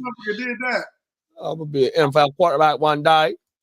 Oh my Keystone Light. Oh my mama. Facts. Keystone Light. That's like the beer bong beer of the century right there. Fuck, bro. The Natty Ice. Keystone Light. All the motherfuckers. My cousin gave me a little bit of this huckabuck right here. I'm finna roll this huckabuck up, blah. Oh my mama. Yeah, good luck. Put me in the game so I could at least alleviate your nerves. Yeah, no, oh my mama. Yeah, go ahead, cousin. Relax for a second, man. I know they say go hit as hard as you wanted to, but pause. That I lost, man. My girl's getting on me right now. The fuck is my tweezers? Because I got her into like tweezing the little fucking hairs here, so I don't have to keep shaving it. Because I got like what they call, you know, we got sideburns. I got eye burns where like they just grow right there. So she just I just be like watching a podcast, just going at the growing ones. And then I told her, I said, hey, I'm laying in the bed. I put it right there on the nightstand. I was like, hey, go put that away. Because, you know, she's very particular about her shit. And I distinctly, you know, this is what she just called me up for right now. And I'm like, you grabbed it earlier. Photographic, this happened. I don't know what you did with it. You know what I mean? Yeah. But it's funny, everything. It's another version of it. She can't find it. Start blaming me. I did have them, but I distinctly remember her grabbing them from me. Because she get mad when I touch any of her stuff. What the fuck am I doing with some tweezers anyway? You know what I mean? You know what mine's told me when I just went in the house when you and Ron was on camera?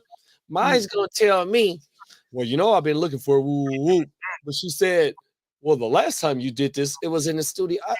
I mean, I wanted to say something so motherfucking fucked up. I want to, like, man, you No, just but she's add fuel to the fire right now, my nigga. You ain't doing. the reality is she is helping you look though. Who is helping me look? So we hot to the motherfucker because we can't find it.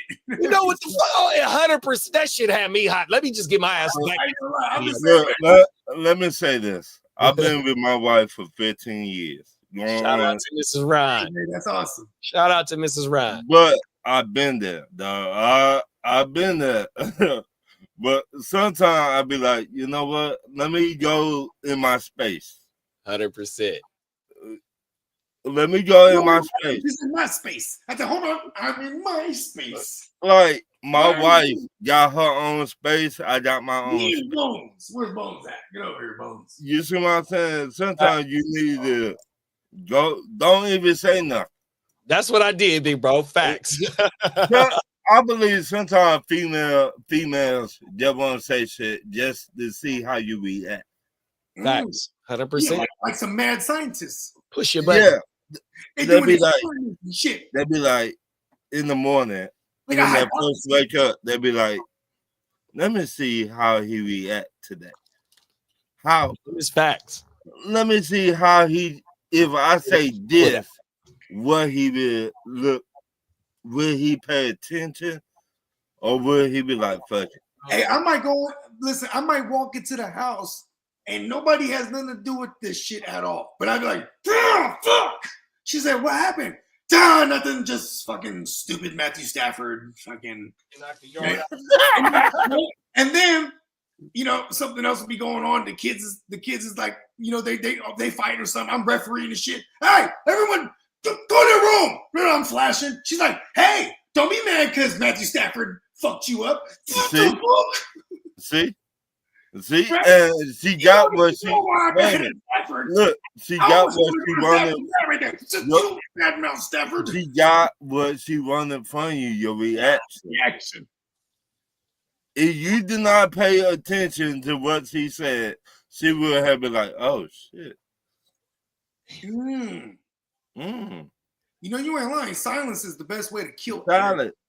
If you just would have been like, okay, and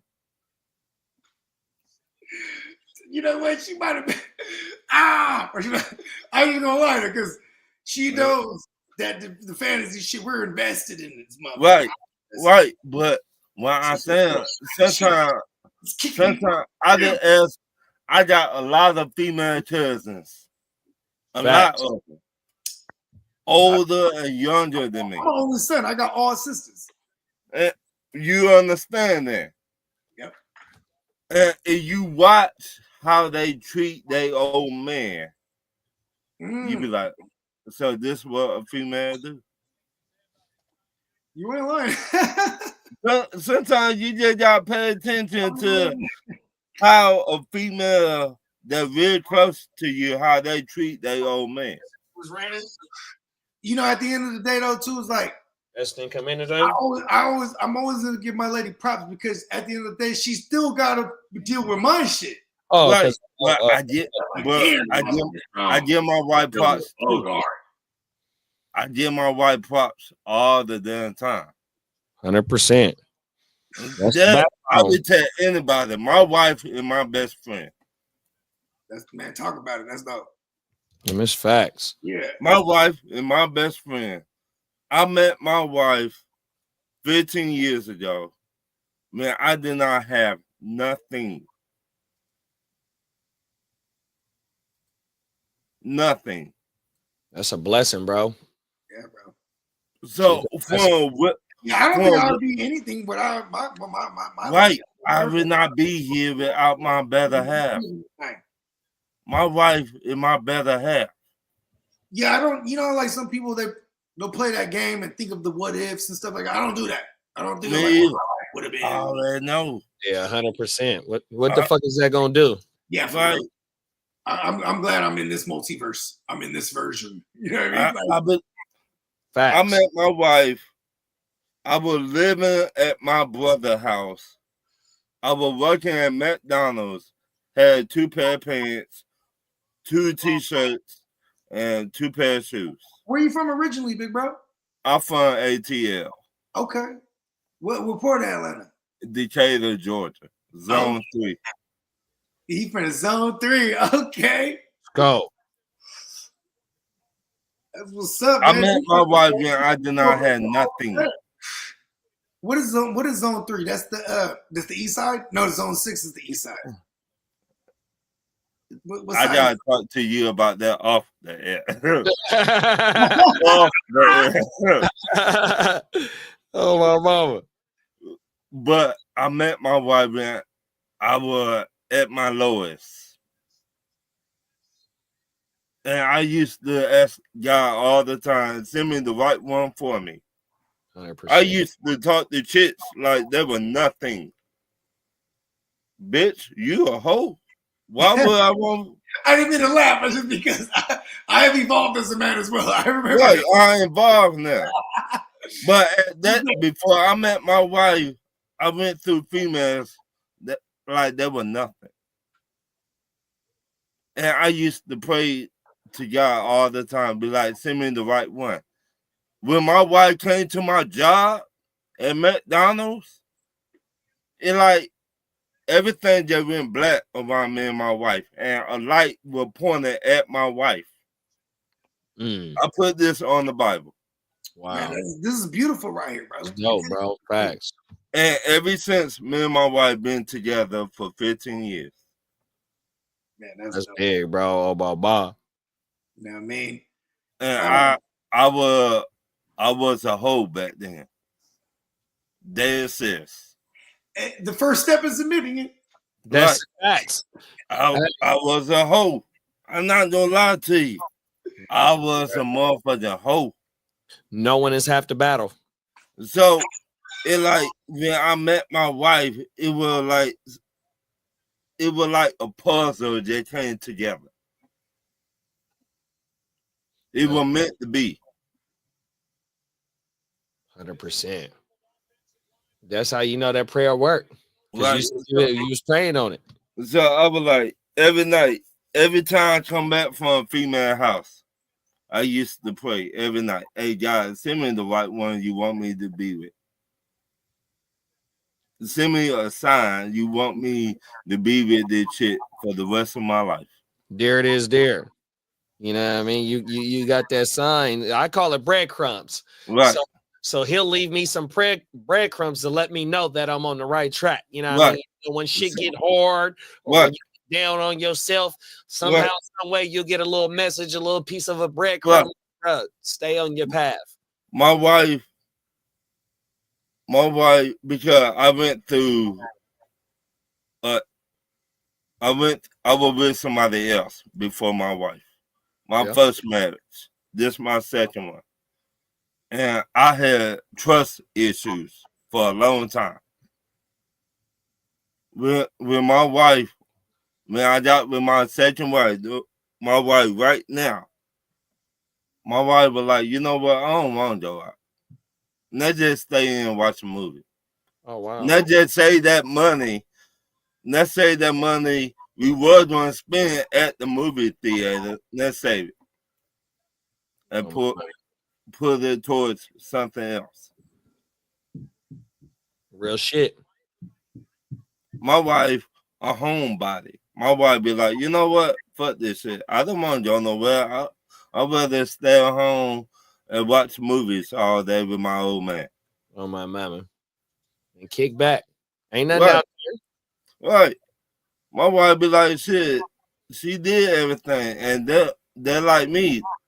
That's my mindset. I did everything. Facts. And shit else out there to do. That's how you know you're mature, big bro. Nigga done grew up. You know what I mean? That bullshit is bullshit. That's why I tell all these young dudes out here, Charlotte, don't be like me. Be better than me. That I did everything that you did, but I did it better. Oh, my mama. But facts. Sometimes you cannot tell a grown man. You gotta let that grown man find out on his own. Hell yeah. My daddy always let me allow me to touch the stove, but he didn't allow me to get burnt by the stove. Right. My auntie used to tell me all the time the stove hot. I was so damn hard headed at the time. I ain't pay attention. She like the motherfucking stove hot. Then I still be touch the stove. Oh, my auntie be like, "Oh, you get it now? You understand now? I just told you the stove hot." Oh, my mama. But Hey, y'all got great shows. I've been watching y'all shows for the last 4 weeks. Keep up the good job. Y'all do always come on and talk your ish anytime y'all want to. Tuesday nights. What is it? 5 p.m. my time? Yeah, 8 Yep. o'clock p.m. East Yeah. Coast, 7 o'clock p.m. Central Time on the Ignorant Thinkers podcast on YouTube. On YouTube.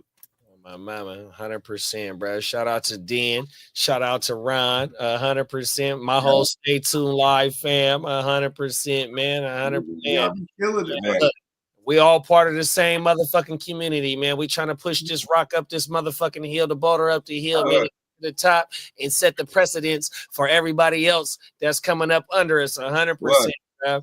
And I appreciate you, Ron, for allowing me to come on and talk my shit on Talk Your Shit Tuesdays, big bro. Anytime. I told you that a long time ago, bro. 100%. I told you that. Anytime. Y'all want to come have fun, trip out, come on, talk your head. Hey, man, I love that show because the last time I was on that show, I love how the two main hosts, it don't matter if there's a disagreement. Oh, they gonna go at it. Yeah, and it even come to the point where Dennis says, you know what? Shutting the show down. Well, man, Dennis and my brother. Me and Dennis go at it all the time. But we got nothing but love and respect for each other. Yeah, hell yeah. We can leave it everybody on the field of battle. Right. Everybody don't understand. You gotta put that time in to, like y'all two. Y'all put a long time in together to get y'all podcast together. 100%. You got to put that time in. You got to study people. I just say, Dennis, but Philadelphia Eagles. I don't like them motherfuckers. People like, I don't like the damn Falcons either. But at the end of the day, they're my brother, though. Yeah. I respect the hell out of him. They're my dog. Yeah. Yeah, when I was cruising around, first, like, I'm talking about looking around on Instagram at different foods that's getting it. You know what I mean? And and then, you know what I'm saying? I don't even, this is how long it's been. I don't even remember how I came across Ignorant Thinkers. And I was like, man, I fuck with bruh. I messaged him. And I said, come on my show. He don't do fantasy shit. He's like, but you come on my show, though? I said, word. You know what I mean? And, and I even still wanted him to come on the show. And then so even over the years, he has definitely made some appearances here and there. Right. But then I remember when I first came on, too, and I was like, I think it was the Guccini. I was like, bro, hey, y'all need to get a load of my man's Guccini, bro. Like, because he knows a Guccini. Yeah, we all know. So my first time meeting Dennis is through you on everything. So it was me, Logie. It was like 5 of us. All Ignorant Thinkers. He wanted it was like 5 fantasy football. It was like 4 or 5 of us, bro, and all we did was talk fantasy football. Oh, my mama, and they brought us. That was my first time on their show. Oh, everything. And shout out to Dennis too, because he was like, "Listen, I just want to ask y'all because I'm about to do a draft." Right. Dennis is very laid back, but Dennis and my dog. This 100%. This my he was getting in the field too, because during the 2020 era, when they were shutting everything down, he was Yeah. flying out to go rock with motherfuckers. Matter of fact, he was in the Bay, and I had already been doing content with him. He was in the Bay. It's like 2021, and because bruh's from Vallejo or something like that, right? What was bruh's Josh, name? shout out to Josh. Yeah. Stay tuned. Josh. And he's like, I'm in the Bay. He's like, where you at? I was like, oh, I'm in San Jose. And like, you know, he's like, I'm gonna be here for like, 5 days. Then he hits me. It's like Friday. He's like, hey, what's happening? I'm like, bro, I'm in the hospital about to have my baby. You know what I mean? Like, I was having Mimi and shit. You know what I mean? So, but he was definitely willing to pull up, man. Shout out to him. I try to tell you, my dog would pull up, man. He even said he would visit. He's like, I'll come through the hospital. I was like, they're real strict right now. You know, it was the rules back then. So they got Hey, one family member in it. I was like, I don't know if I can get you in here. But he's like, nah, it's all good, man. the first time I met Dennis face to face, Dennis came to the A. Yeah. And, Was it when the Eagles played Atlanta? yes, Yeah. he 'cause came I to the A, and he was talking mad shit the whole week. Yeah, he was on his live, Instagram live at the game, just talking shit in the crowd. So we did a show that week, and he was talking mad shit, and he was like, "Well, you need to get out of the house." I said, "Okay, I will come down there to the A." He was like, "Run, you can't." I said, "Yeah, I told you I would come, motherfucker." He was like, "Oh shit, you my dog." I said, "What's up then?" It been on ever since. It's been on and popping. That my dog. That my Ace Boone Coon. That my That's my dog. That's my dog. That's my dog. Hey, I got to go, y'all. Y'all have fun. Appreciate you pulling up, big bro. Anytime, man. Mighty, incomparable run, everybody. Come on. Anytime y'all want me to pull up, I will try my best. Is that a good description of you? The incomparable Ron? No. You're not. No. You can call me what my cousin called me, OG. You know my cousin. Come on now. Yeah, and my cousin called me Mr. Run Ain't Shit Thomas. That was for real. OG Ron, fuck it. That's what my cousin called me, but it's a joke behind it though. So oh wow. I got to tell y'all the joke off the show. 100%. So y'all be easy. All right, big bro. 100%. 30 birds up, man. What's up? We need this win this weekend. I know. What hurts you this weekend? You guys are in the bye. Y'all be easy. All right, big bro. Dirty birds. Oh, everything. Let's get it, man. And that was pretty dope. I knew Ron would jump out too. I fucked with Ron. Yeah, big bro pulled up with no problem. Oh, my mama. You know what I'm saying? And it goes back to what the content thing we was talking about on Saturday, right? It's like, it's also about the network, and it's also about like, like-minded individuals. Networking within the networks. Yeah. We all got a network, man. And the hub is the hub.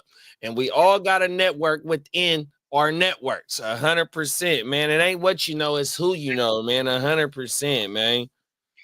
And you already know too, when I was rocking with that other joint, you know what I mean? Like I got like engulfed in that. We was pushing the line pretty hard. But at the same time, all the people that I've been rocking with, I didn't reach out for like 2 years. I was just doing like this one thing. You know what I mean? Yeah. And unfortunately, that person that I was working with simultaneously would just have issues with like people that I used to really rock with. You know what I mean? Like, my mama. It's kind of crazy when someone has issues with people that they don't really actually know. You know what I mean? It's like that's my thing right there. Like, bro, it might be like a personal problem, right? Like, I don't know. If I don't know you in person and we ain't never woo wop wop whopped and this and that and like this and that, nigga, there's no way I can have no ill feelings towards you because we ain't never really, you know what I mean? It is you what might be able to irritate me. But I'm not gonna like hop in the whip and start plotting on a motherfucker. You know what I mean? Come on now, right? Oh, everything, bro. That shit ain't that serious. It's some fantasy football content. And you know what though? But that furthers my point about how bruh hit the heart to start with the copyright. You know what I mean? Like, bro, you could have really just been like, okay, you hit me with it, but when I hit you back and told you what, you know what I mean? He could have been like, okay, little bro, it is what it is, and I'm a, you know what I mean? But like, you really want to do it, but that shows you though that okay, I understand it is what it is, nigga. It's a competition, 100%. It's a dog eat world when it comes to these YouTube streets, 100%. And motherfuckers ain't real like us that won't hide the information, that won't not want to pull up and, you know, come fuck with the other rallies or something like that. You know what I mean? Other type shit, nigga. Or put the rallies on, you know what I mean? However it may be. That's not how we get down 100%. That's part of the community that we talk about that we have, man. It ain't what you know, it's who you know. And everybody that we fuck with might not fuck with the fantasy football, you know what I mean? But it is what it is. Nigga, they fuck with sports. Also, they bred, born, and buttered in the motherfucking culture. We all in the culture. We talk about this shit like the Saturday shit off camera. Why not pull up, whatever it is, talk your shit? Yeah. Oh, my mama. Hey, you know what, too, though? Here's the thing, is like, it's only like doing things I enjoy. You know what I mean? So, like, anytime somebody is ruining something that's enjoyable, it's really a problem with that person. You know what I mean? Oh, everything. Like, you know, but I also do understand things that I used to not understand. Like, even people my age, there's people that live online for real.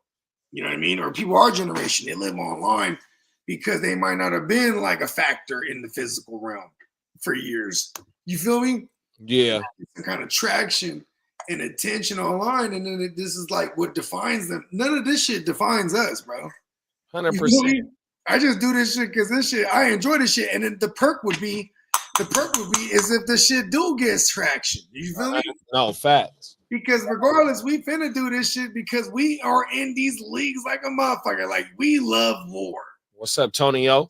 What's up, Antonio? Oh, my mama. And like how you said, bro, when the rallies tap in and they have a question for us, and it really just be confirmation to see what a motherfucker thinking and hoping they on the right page, or if it's not confirmation, give me a good reason. Give me 100% on why I should. 100%. And like that's the iron shopping iron motherfucking motto right there, or whatever the fuck that shit is called. That's the definition of it right there, by firing this shit up. There was a motherfucker, he was a first timer. Pause. That just sounds weird. Anyways, the motherfucker, he showed up on Sunday. He was talking about Kyler Murray or Justin Herbert. Bro, we must have went in on that one for like 35 minutes, bro, 40 minutes. Because it wasn't that easy. I was the only one that was eventually on the Kyler, but I was like, you know what? But I'm not mad at Herbert either. 100%. It's just that, like, there's a stain on Kyler. You know what I mean? Where it's like, okay, but then you got to look at what the results is. Like, Kyler actually been killing it. And then at the same time, the Jets, they're more reputation on defense than they have been versus a productivity or lack thereof. You know what I mean? Because they actually have been giving up productivity. You feel me? Like, you know what I'm saying? And then at the end of the day, it's like, okay, if they might not have been too far off, Kyler and Justin Herbert, but Kyler did put up more points. Yeah, boy had his game. Yeah, and if that became the difference of your W or not, you know what I'm saying? That'll be cause for someone to come back. Listen, bro, I might not have listened to you last week, and I lost because of it, or maybe they won because of it. Facts. Right? And then, you know what I'm saying? Because at the end of the day, we making these same decisions too, bro. You know what I mean? Like, in real time, though. In real time. Like, we finna die the same way or live the same way. They miss facts. On my mama. Yeah, then the podcast doubles as, see, that's the thing too, is like, it's hard with the newcomers. You gotta knock it out the park for them right out the gate, right? If a newcomer asks a question and we get it wrong, they're like, "You got stupid." Fuck these guys. Oh, everything. I lost my league because of you. No, everything. They're gonna remember the one time they asked the strangers. 100%. These guys don't do shit. I like these guys. Let's ask them. No, I don't like them. Oh, my mama. Don't ask me about a player that I actually don't like neither, though. Because then I might just shit on him. But if it's in a good matchup, I'll still say it is. You know what I mean? Facts. Like Sam Darnold every week. Fucking A. You know, I had Sam Darnold as like, we actually got Sam Darnold questions this week. I was like, look, he's playing the Jags. Then he played terrible. Played terrible. Donating. That's an outlier. You can't be mad at me for that. Motherfuckers. You can't look at 9 weeks of what the Jags have been doing on defense and be like, oh, Sam Darnold, what the fuck? Like, well, that's my sentiments exactly. Facts. I don't exactly trust Sam Darnold, period. Me personally. The pumpkin slayer. That motherfucker, he's kind of doing it. He's doing a lot of. He's about to lead the league in picks, man. Hey, Carl said if Kyle Shanahan was unalive, would you rather have Josh McDaniels or Harbaugh as your next coach? Is it John Harbaugh miraculously? uh, Hey, listen, bro, I ain't gonna lie, man.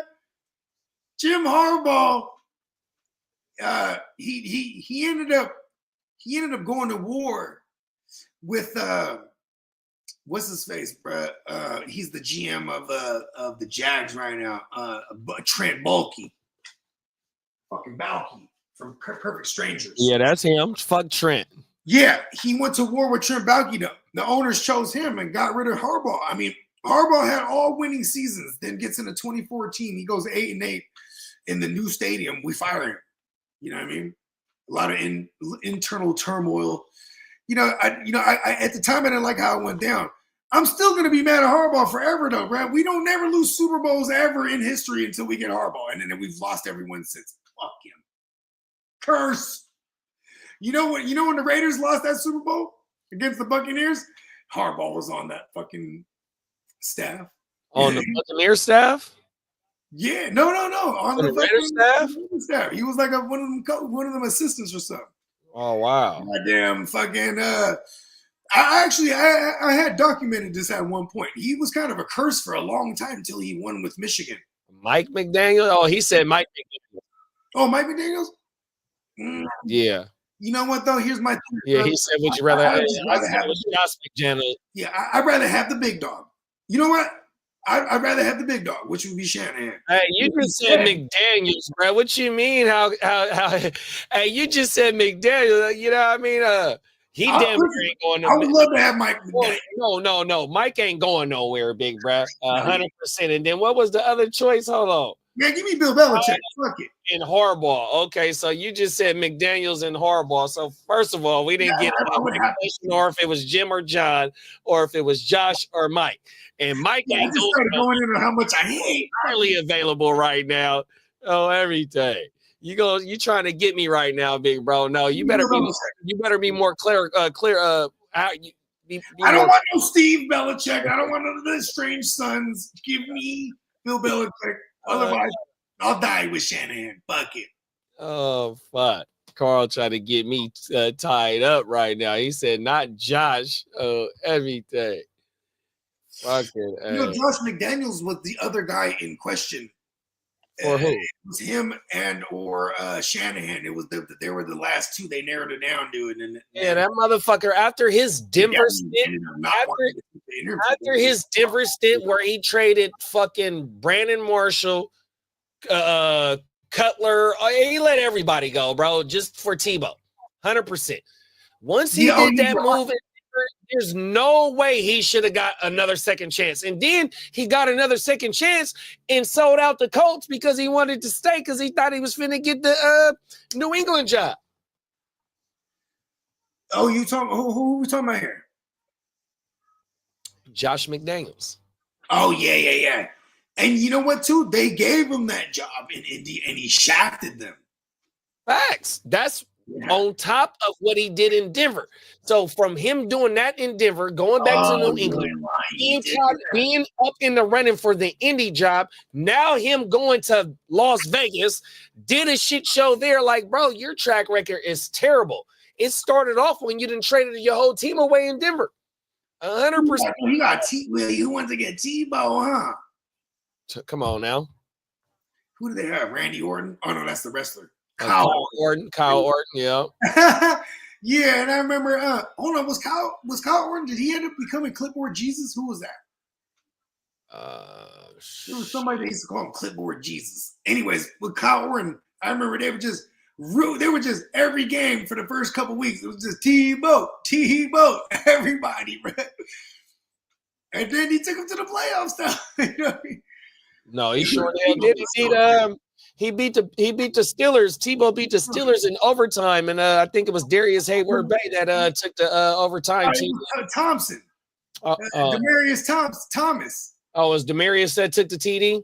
Yeah, and Demarius did it all. It was like a dump off, if I remember. It was like it was somewhere he went like yard. Orson Welles. You know who Orson Welles is? The writer? Kyle Orton. No, you mean Orson Welles. Isn't Orson Welles the writer? I'm very cultured. I watched The Simpsons all my life. Fuck, bro. Hold on, did Orson Welles? Oh, I'm probably hella wrong about this. Is that Moby Dick? Pause. Did he write Moby Dick? Bro. Orson Welles? I don't know.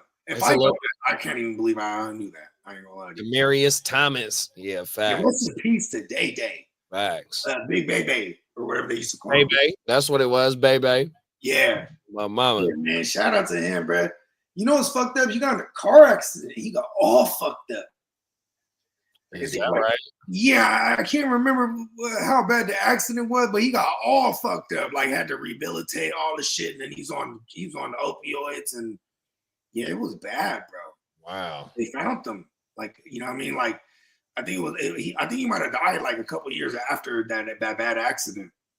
That's crazy. I don't know. I might be confusing this, but I'm just saying it was bad. They found him dead. He was hella young, bro. Yeah, on everything. Yeah. Yeah, shout out to him. He was killing it, bro. 2014. What? Right. I had him and Manny Sanders, bro, and Julius Thomas. I was just like, fuck it. The triplets. Oh, everything. Jeremy Maclin that year. Fucking Jordy Nelson. It was a wrap. In 14 or 13? In 14. I had Andrew Luck in 14. He carried me all the way to the championship. You know, and he fucking that year, bro. Or the semis, I think it was. I was one and done.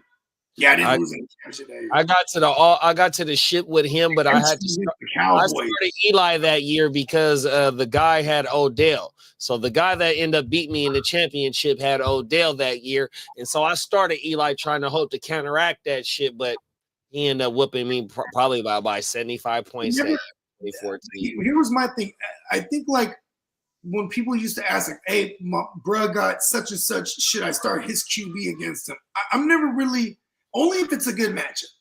Yeah. Right? Because then we need him. It's like, okay, yeah, we're going to get every piece of this motherfucker's touchdown. But like, if he don't score to nobody else, and these are big touchdowns, that receiver is going to far outweigh. No, 100%. But I don't think something happened with Luck that year though as well. Even though he went on a tear, I didn't have him for the playoffs. Oh, I think he had. Okay, I do remember. It was something about Luck. They had locked up their division, and if you're talking 2014, right? Yeah, the year that he went crazy. He went like 40 tugs, fucking all, and what fucked me up is I think it was the game against the Cowboys. Just when they had the DeMarco Murray thing, and like the Cowboys were smacking, bro. They were smacking. It was into the first half. In the first half, it was already like a 3-possession game. So then Andrew Luck came out in the second half in civilian clothes. I was like, oh no, what's going on? You know what I mean? Like, because they didn't want to, they were like, all right, fuck it, bro. This game wasn't important to them as far as seeding goes. You know what I mean? Because they had locked up their division. I love Andrew Luck, bro. He's the best that will never see a manifest. Yeah, you ain't lying about that. Because he had a bad go at it. Yeah, he was getting killed. He was getting sacked 60 fucking times a fucking season. Come on, man. Oh, my mama. Carl said Orson Welles is the one that directed Citizens Kane. Okay, classic movie. Ate more hot dogs than Babe Ruth. Demarius Thomas was Peyton Manning's Peyton Manning's Juju Smith-Schuster TikTok boy. Oh, everything. Shout out to Carl. Ew. Okay, so Orson Welles was a director. Okay. Citizens Kane. I think I remember that. That movie is like a 90s movie. That movie sound hella familiar. It was older. It's like an older joint. I think. You know what though? Here's the thing. I had just watched Clockwork Orange on mushrooms the other day, man. What movie? Clockwork Orange. Oh, somebody can tell me this shit's hella dope, bro. You gotta woo. But this is the same dude that made me sit through One Flew Over the Cuckoo's Nest. Like he's like an old movie buff. Shout out to Mark. Oh, that one that they made you read that book in fucking high school or some shit. Nah, because we read the book and shit like that. And my mama. But yeah, he made me sit through that shit back in the day. It's like so I always like, but he always said that Citizens Kane was one of them ones. Yeah, that shit sounds hella familiar, bro. I don't know if I've seen it or not, but that the title of the movie sounds hella familiar for sure. Oh, everything. Matter of fact, I might go deep fry a hot dog, bro. I love my hot dogs deep fried, bro. I'm out of it. I wish I had some motherfucking white onions I could chop up right now. I love fucking Glizzy's paws. I swear to God, it used to be this hot dog spot in long pause. I'm telling you, bro. Hey, you know who's got some of the best ones? Fucking Sonic. Sonic footlong. Crazy, bro. On that bitch go crazy, bro. In San Jose, the only Sonic, first of all, there's only like a few Sonics in Cali, period, right? Facts. But like they had one in Gilroy. You know what I'm saying? At where the outlets? Is it outlets?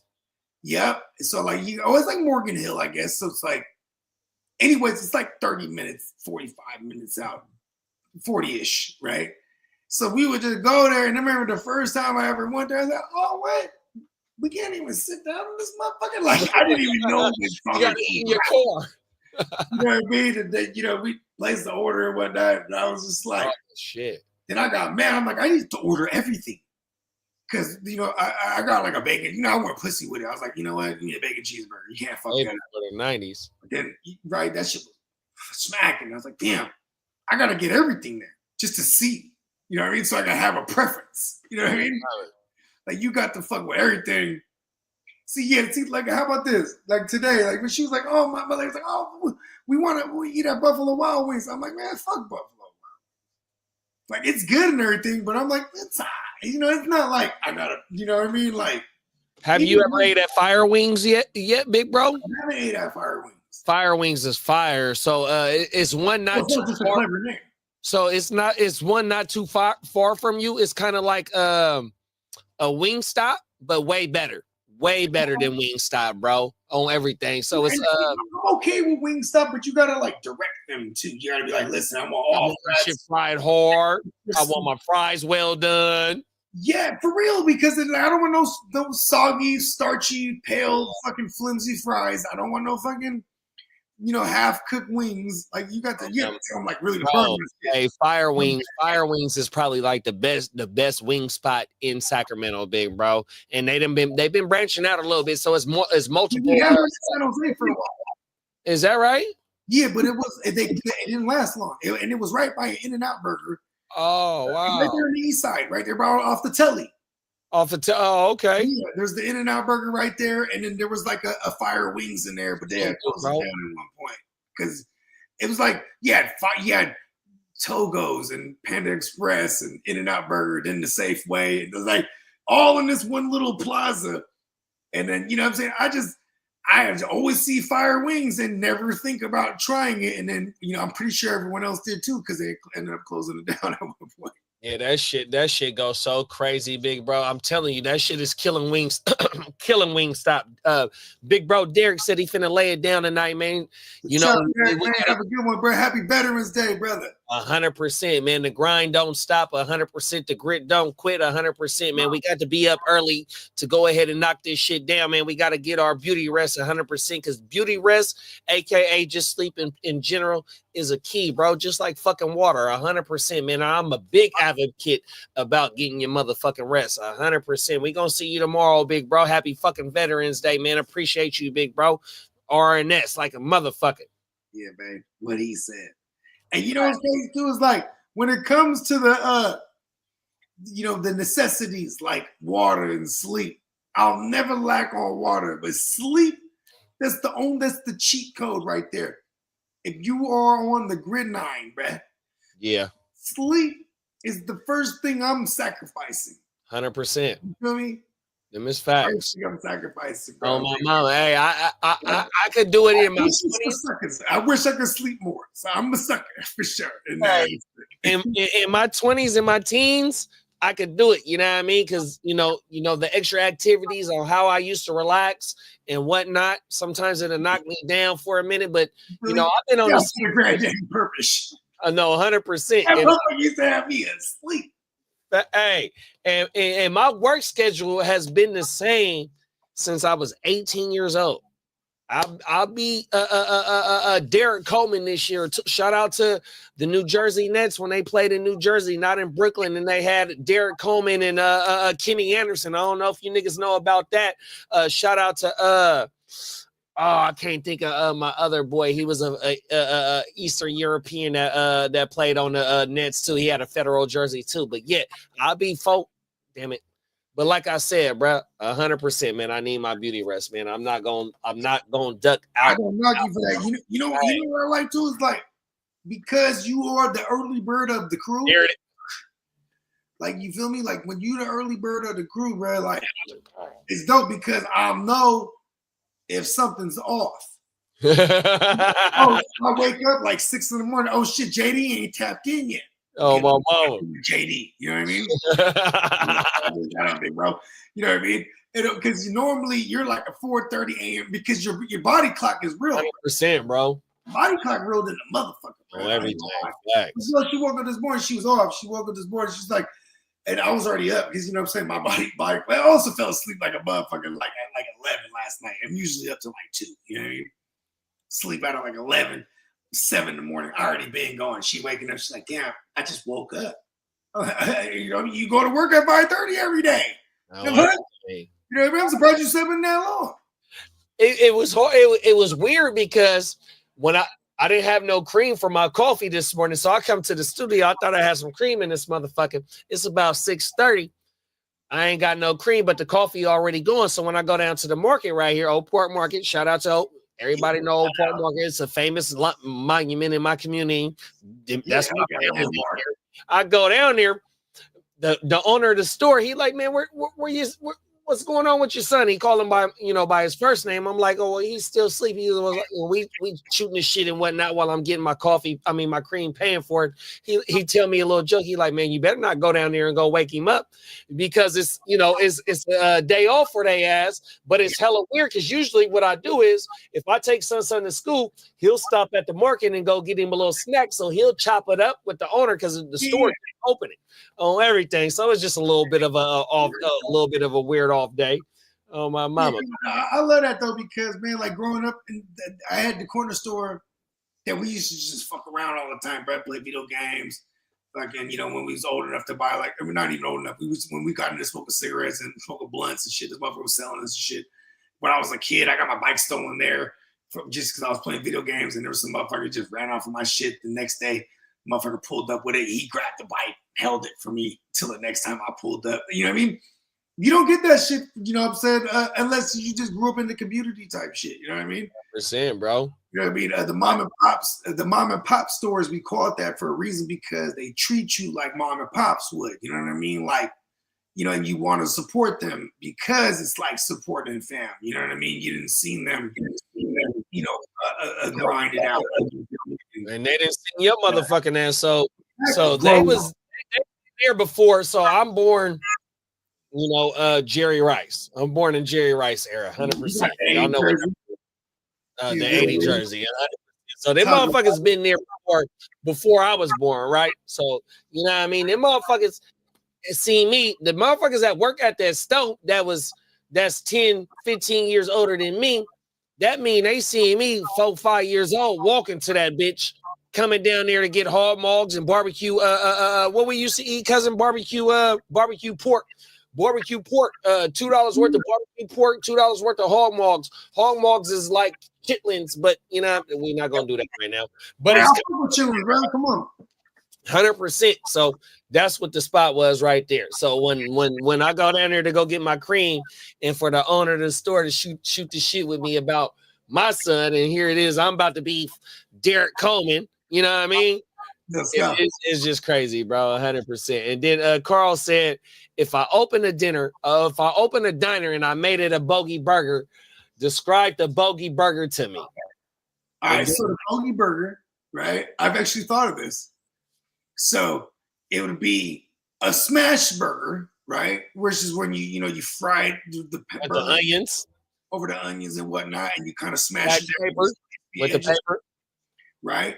And then I like it all fully loaded, lettuce, tomato, onions, right? Pickles, you know what I'm saying? Bacon, obviously. But I want and I stole this from Shake Shack, because this is what I fuck with at Shake Shack. I want it to be where I got cherry peppers, you know what I'm saying? The sweet spicy ones. Yep. They diced up, throw them in there, some mayo, and then and I want a breaded mushroom cap, the fat mushroom cap. You know what I'm talking about? Mm-hmm.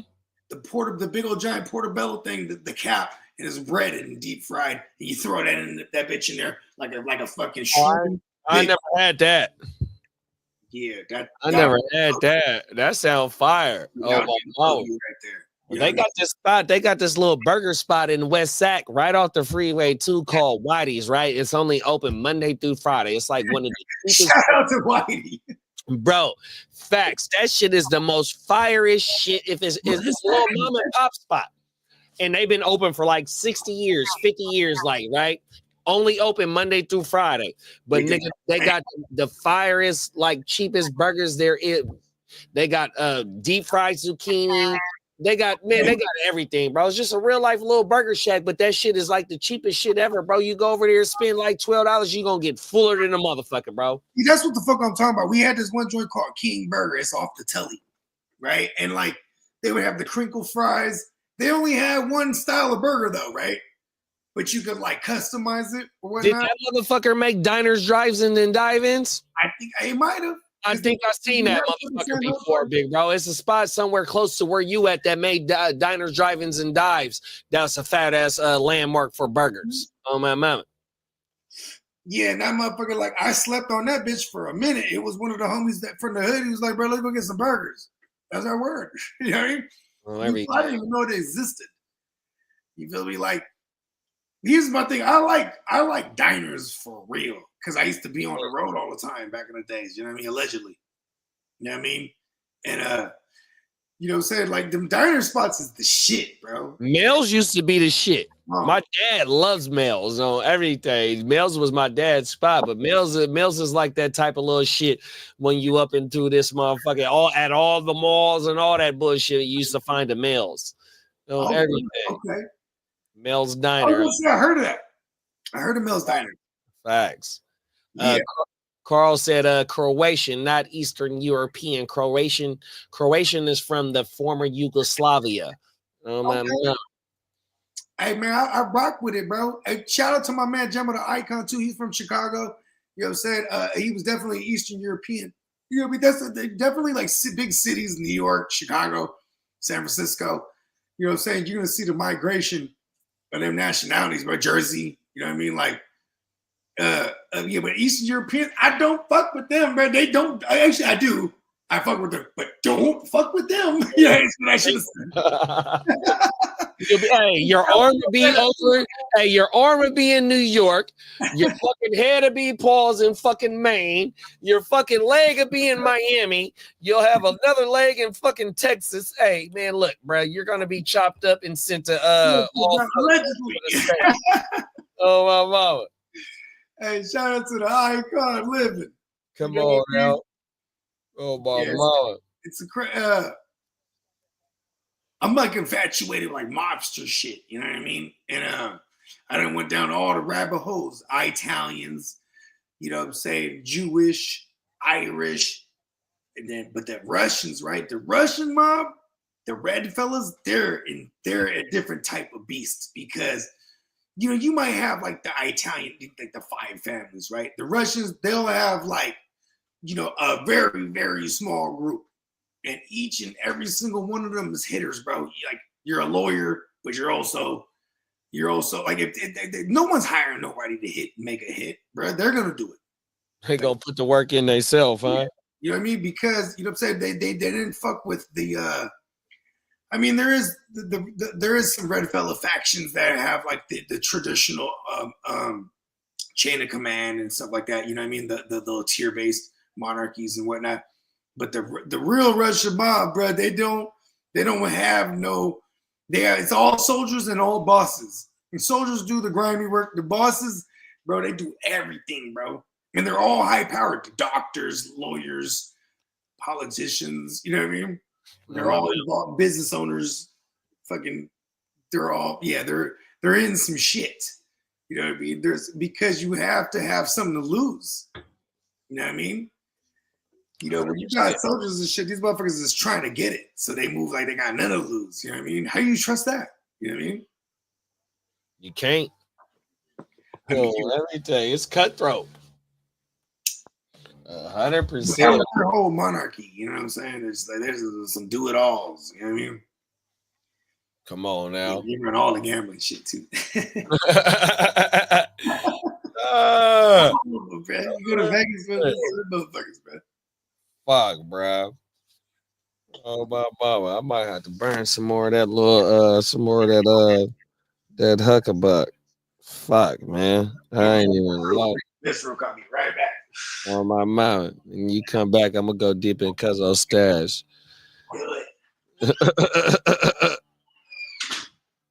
Can't find my shit, man.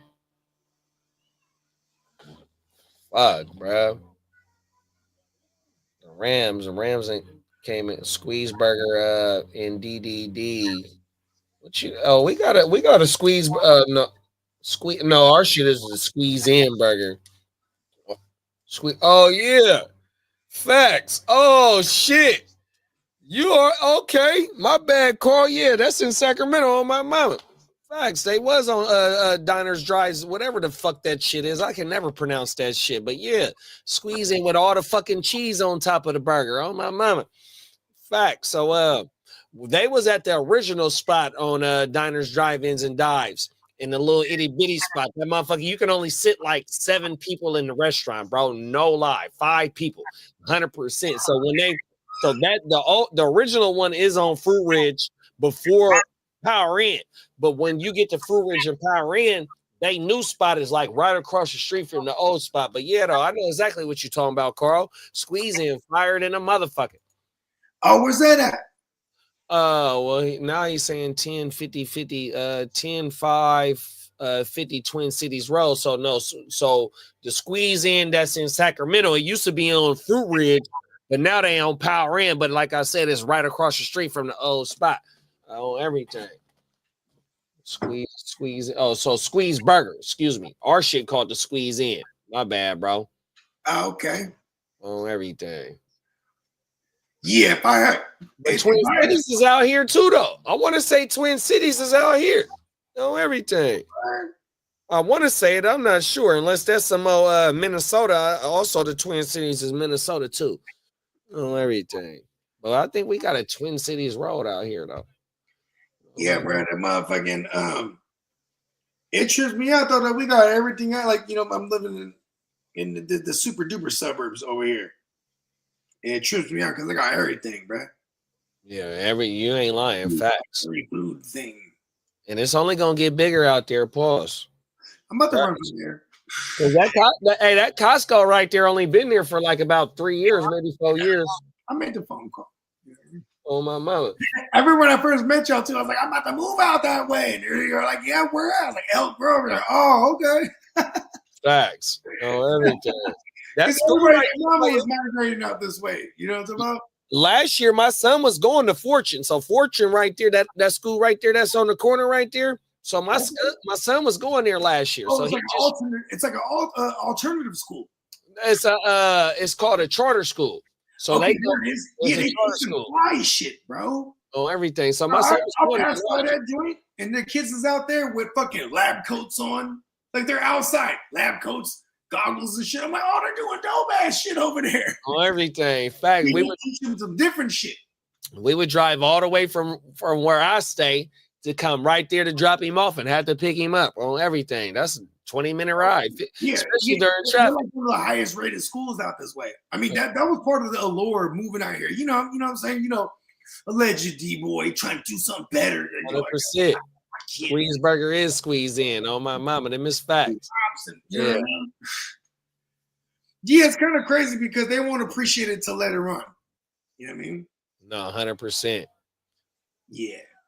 They was having fun in the hood. Like my oldest, she was hella man. All her friend, that's all she knew. Just like all I knew too. I mean, that's another thing too. It's like a townie. Is that what they call it? When you're a townie, you ain't never left. I don't knock that neither. You know what I mean? Like if you got everything going and you straight where you at, you know what I mean? Boom. You know what I mean? Yeah, we couldn't afford it no more. We got moved out. But but it's also how the universe works, though. You know what I mean? I'm not going to question certain things anymore. It's hard to make your own. It's easy to tempt fate, but it's not hard to create your own destiny, I guess. You know what I mean? Talk about it, big bro. Yeah. Carl said that's not a Sacramento address. Okay, for sure. 10 5 5 10 5 50. Because we only our zip codes is only fucking 5 numbers, I think. Because mine not 5. Yeah. Oh my mama, we only got 5 numbers. Oh, but that's the ad. I mean, yeah. I had to use my actual fingers. Like, oh yeah, it's only 5. Our addresses is only 4 numbers. I don't think I've been in the city. Well, I don't know if any. Well, in San Jose, we had addresses. I've had addresses that were 4 numbers. I've had addresses that were 5. For real? Yeah. Yeah, I don't know. We're always 5.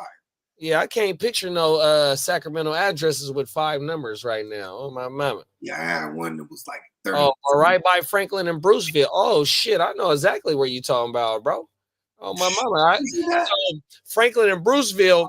That's not far from me. 100%. No facts. Oh my mama. So where the movies is, and so is Franklin, though. So you know what I mean. So I get my haircut. So where the fucking Fire Wings is you got Bruceville where the movies is. I think they shut that movies down, and you got motherfucking Sheldon Road right there. That's where I get my haircut. And Franklin ain't too far from right there on my mama.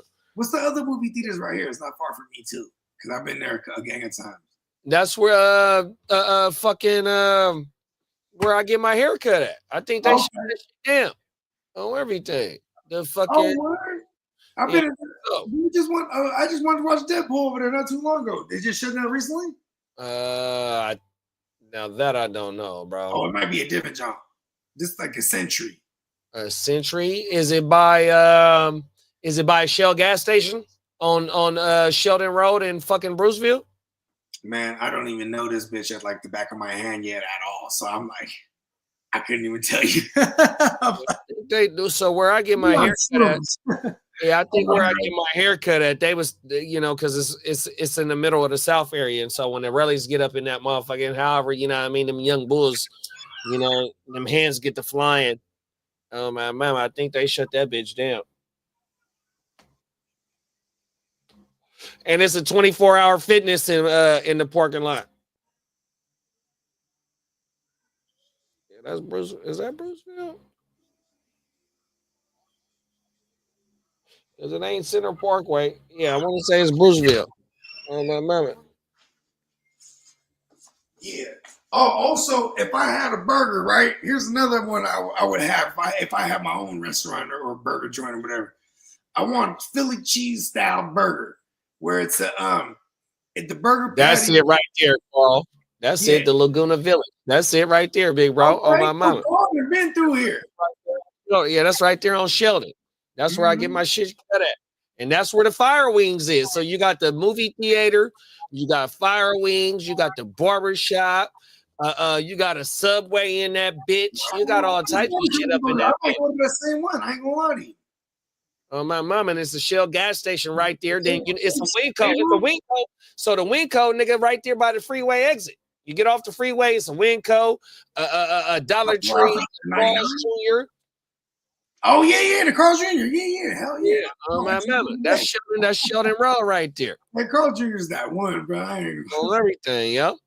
It's a Fire Wings in that parking lot though, bro, where the fucking 24 hours fitness in the movies is. Man, I'm telling you, you gotta slide up in that bitch. That shit.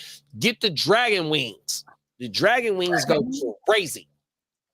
Okay, so what do we talk? What makes the dragon wing? So it's an infusion. So it's a dry and a wet rub like type shit. So I don't know what the sauce is, but the sauce fired in the motherfucker. Then they put the shallots on that bitch. So it's a wet with a dry infused like type shit, bro.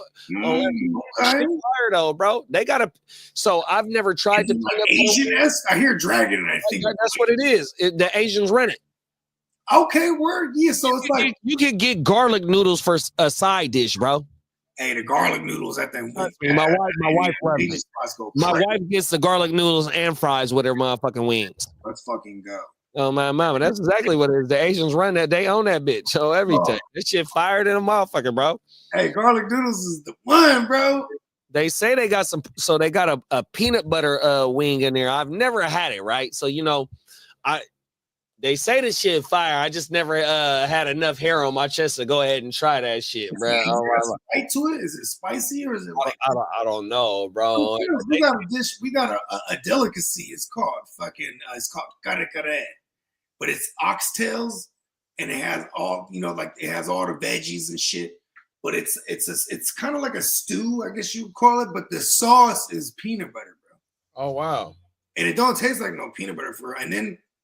Well, that's what they say about the wings. They don't taste like peanut butter. It's just infused with all the goodness from the oxtail, and then you go ahead when you eat it with some white rice. You got the shrimp caviar. It's called bagaong, and this motherfucker is dumbass salty. And it's you just need a little bit of it, but you put it every bite. You know what I mean? Because it contrasts.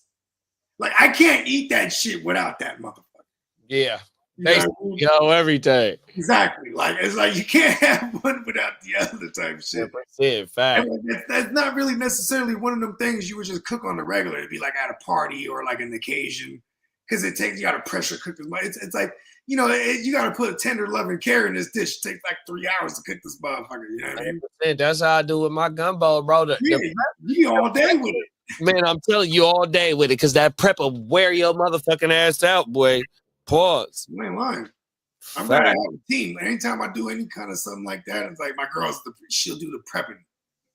Oh, my mama. I think I love it. That's how my wife is. My wife is the sous chef. She'll do all the cutting up, all the cleaning, and all that. We want it to look presentable too. Oh my mama. Like I'll put it. She's like, "Oh, you got a julienne it." I don't even know what the fuck a julienne cut is, man.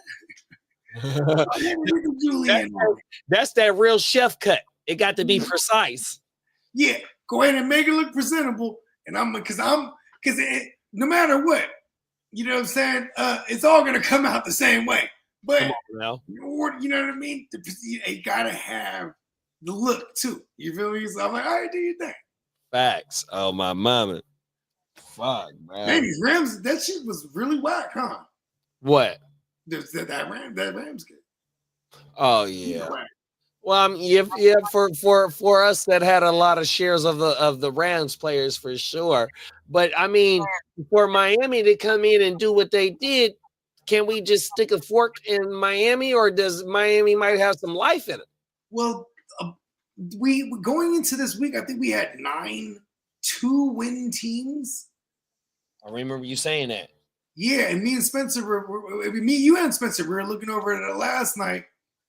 I think like 3 or 4 of I think 4 of those 2-win teams won this week. Carolina was one of them, I think, because I think was one of them. Yep. The Giants lost. The Giants have the number 1. The Patriots, I think the Patriots won last week. Did they beat Chicago? Yeah, they beat Chicago. Sure did. Damn, where was I? I mean, you know what it was? I think yesterday I was frustrated. I couldn't really get high like I wanted to. I didn't have no fucking lighter. I be off my shit, man. Bro, you talking about how? Look, I'm steadily searching right here in the vicinity of the of the screaming shit. Like, man, where the fuck is my jar at, dog? Because Cuzzo gave me the shit, and the shit ain't even did nothing for me right now. And I'm like, oh my goodness, dude, I gotta. Hey, come on, we need the strong. We need the strong right now. Thank goodness for Cuzzo for blessing me to keep something to keep my knot. That was a motherfucking cigarette that I just smoked. I ain't gonna lie. Everything. I'm finna smoke another. I'm finna roll another one of these motherfuckers. I ain't gonna lie. You can smoke a cigarette, fuck it. Fuck it, bro. Oh my mama. You don't even smoke cigarettes, but so I get what you're saying. 100%. That's exactly what it is. You a head change, barely. Big bro said, I'm back, team. I was graced with a Diamond Joe appearance. LOL. I'll let you know he's good. Yeah, I've been trying to get a hold of Diamond Joe. I mean, he got access. So I'm like, listen, brother, would you coming on the show tonight? He usually does the Sunday nights a bit too. I think he hasn't made a Sunday night appearance in 3 weeks, but he's all right. See, I told him too. So we got a guy named Hinnock. He's the actual Reaper. He's like a Black Titan. I heard y'all talk about bro before. Yeah. So this week, this is what he does. He makes a deal. So he makes a deal with the Reaper. You know what I mean? Because he had lost Dak. Right? Steamboat lost Dak. Doc. So he says, listen, and it's a super flex. He says, listen here. Sends Dak and CD and something, bro. I don't know, whatever the fuck this is. Mind you, this before they said Dak needs season ending in surgery, right? He sends them. He brings back Michael Pittman, Caleb, and some other shit. I forget what both their third pieces were. Either way, I said, damn, good trade, man. Then the next day, in true Reaper fashion, they rule out Michael Pittman. You know what I'm saying? And he got the Reaper residue all over Caleb Williams. He just goes out there and plays bad. It just killed him. It's like, this is what happens when you got to be careful. Listen, I always make trades with Titans. Right? He's a known Reaper. This other guy, though, Hinnock, is a very, very powerful Reaper. He's killed his own team for 6 years straight. And everyone else that he's ever traded with, or anyone, you know what I mean? Even it's uncanny. There's the word. Fuck, bro. Fantasy Reapers I've ever encountered. He's a guy that only plays in but 2 leagues. It just kills everyone in both leagues. And that's how you know it's not a coincidence. That ain't like that motherfucker in 12, 15, 16. Exactly, where you covering all the ground. Oh, my mama. I mean, I got everybody under the sun. It's kind of funny how all the people that showed up tonight, I don't have them. I'm telling you. Let me go check my shit real fast. I might have needed the old Pookster in a couple spots just to bring me back like 10 or 20 points in a 2-point per reception. I hope he got me. Damn, man. Me and Derek had a damn good battle. We battled in the SBI. I ended up losing by 6 fucking points. Because of Staffy, bro. Fuck, bro. You know, it was a bad QB week. QBs and throwing hella picks this week. It was a good defensive week this week. Yeah, that fucking that Detroit and fucking Texans game last night. That motherfucker threw what, 4 picks? 5 on everything. CJ threw 2, I think it was, man. Like everybody was donating to the cause. We had a 21 to 27. I mean, the 21 to 7. There were so many turnovers that didn't amount to points unless it was a field goal. That shit was hoop. That shit was crazy, bro. On everything. Then we had the KC Denver game, 16. How the fuck they bunched up on that one side like they knew it, man? They loaded that whole left side, bro. That shit is crazy. Oh my mama. You saw something. That's a hell of a fucking film room right there. Facts. Listen, when they get down to this mark, they go down to the right hash, and you're gonna load up this side because of the bubble. But how the fuck do they know that? Come on now. That shit crazy, bro. They get paid the big bucks. Fucking hey, man. Even our game was a 23 to 20 game. I think it was 3 missed field goals on our end.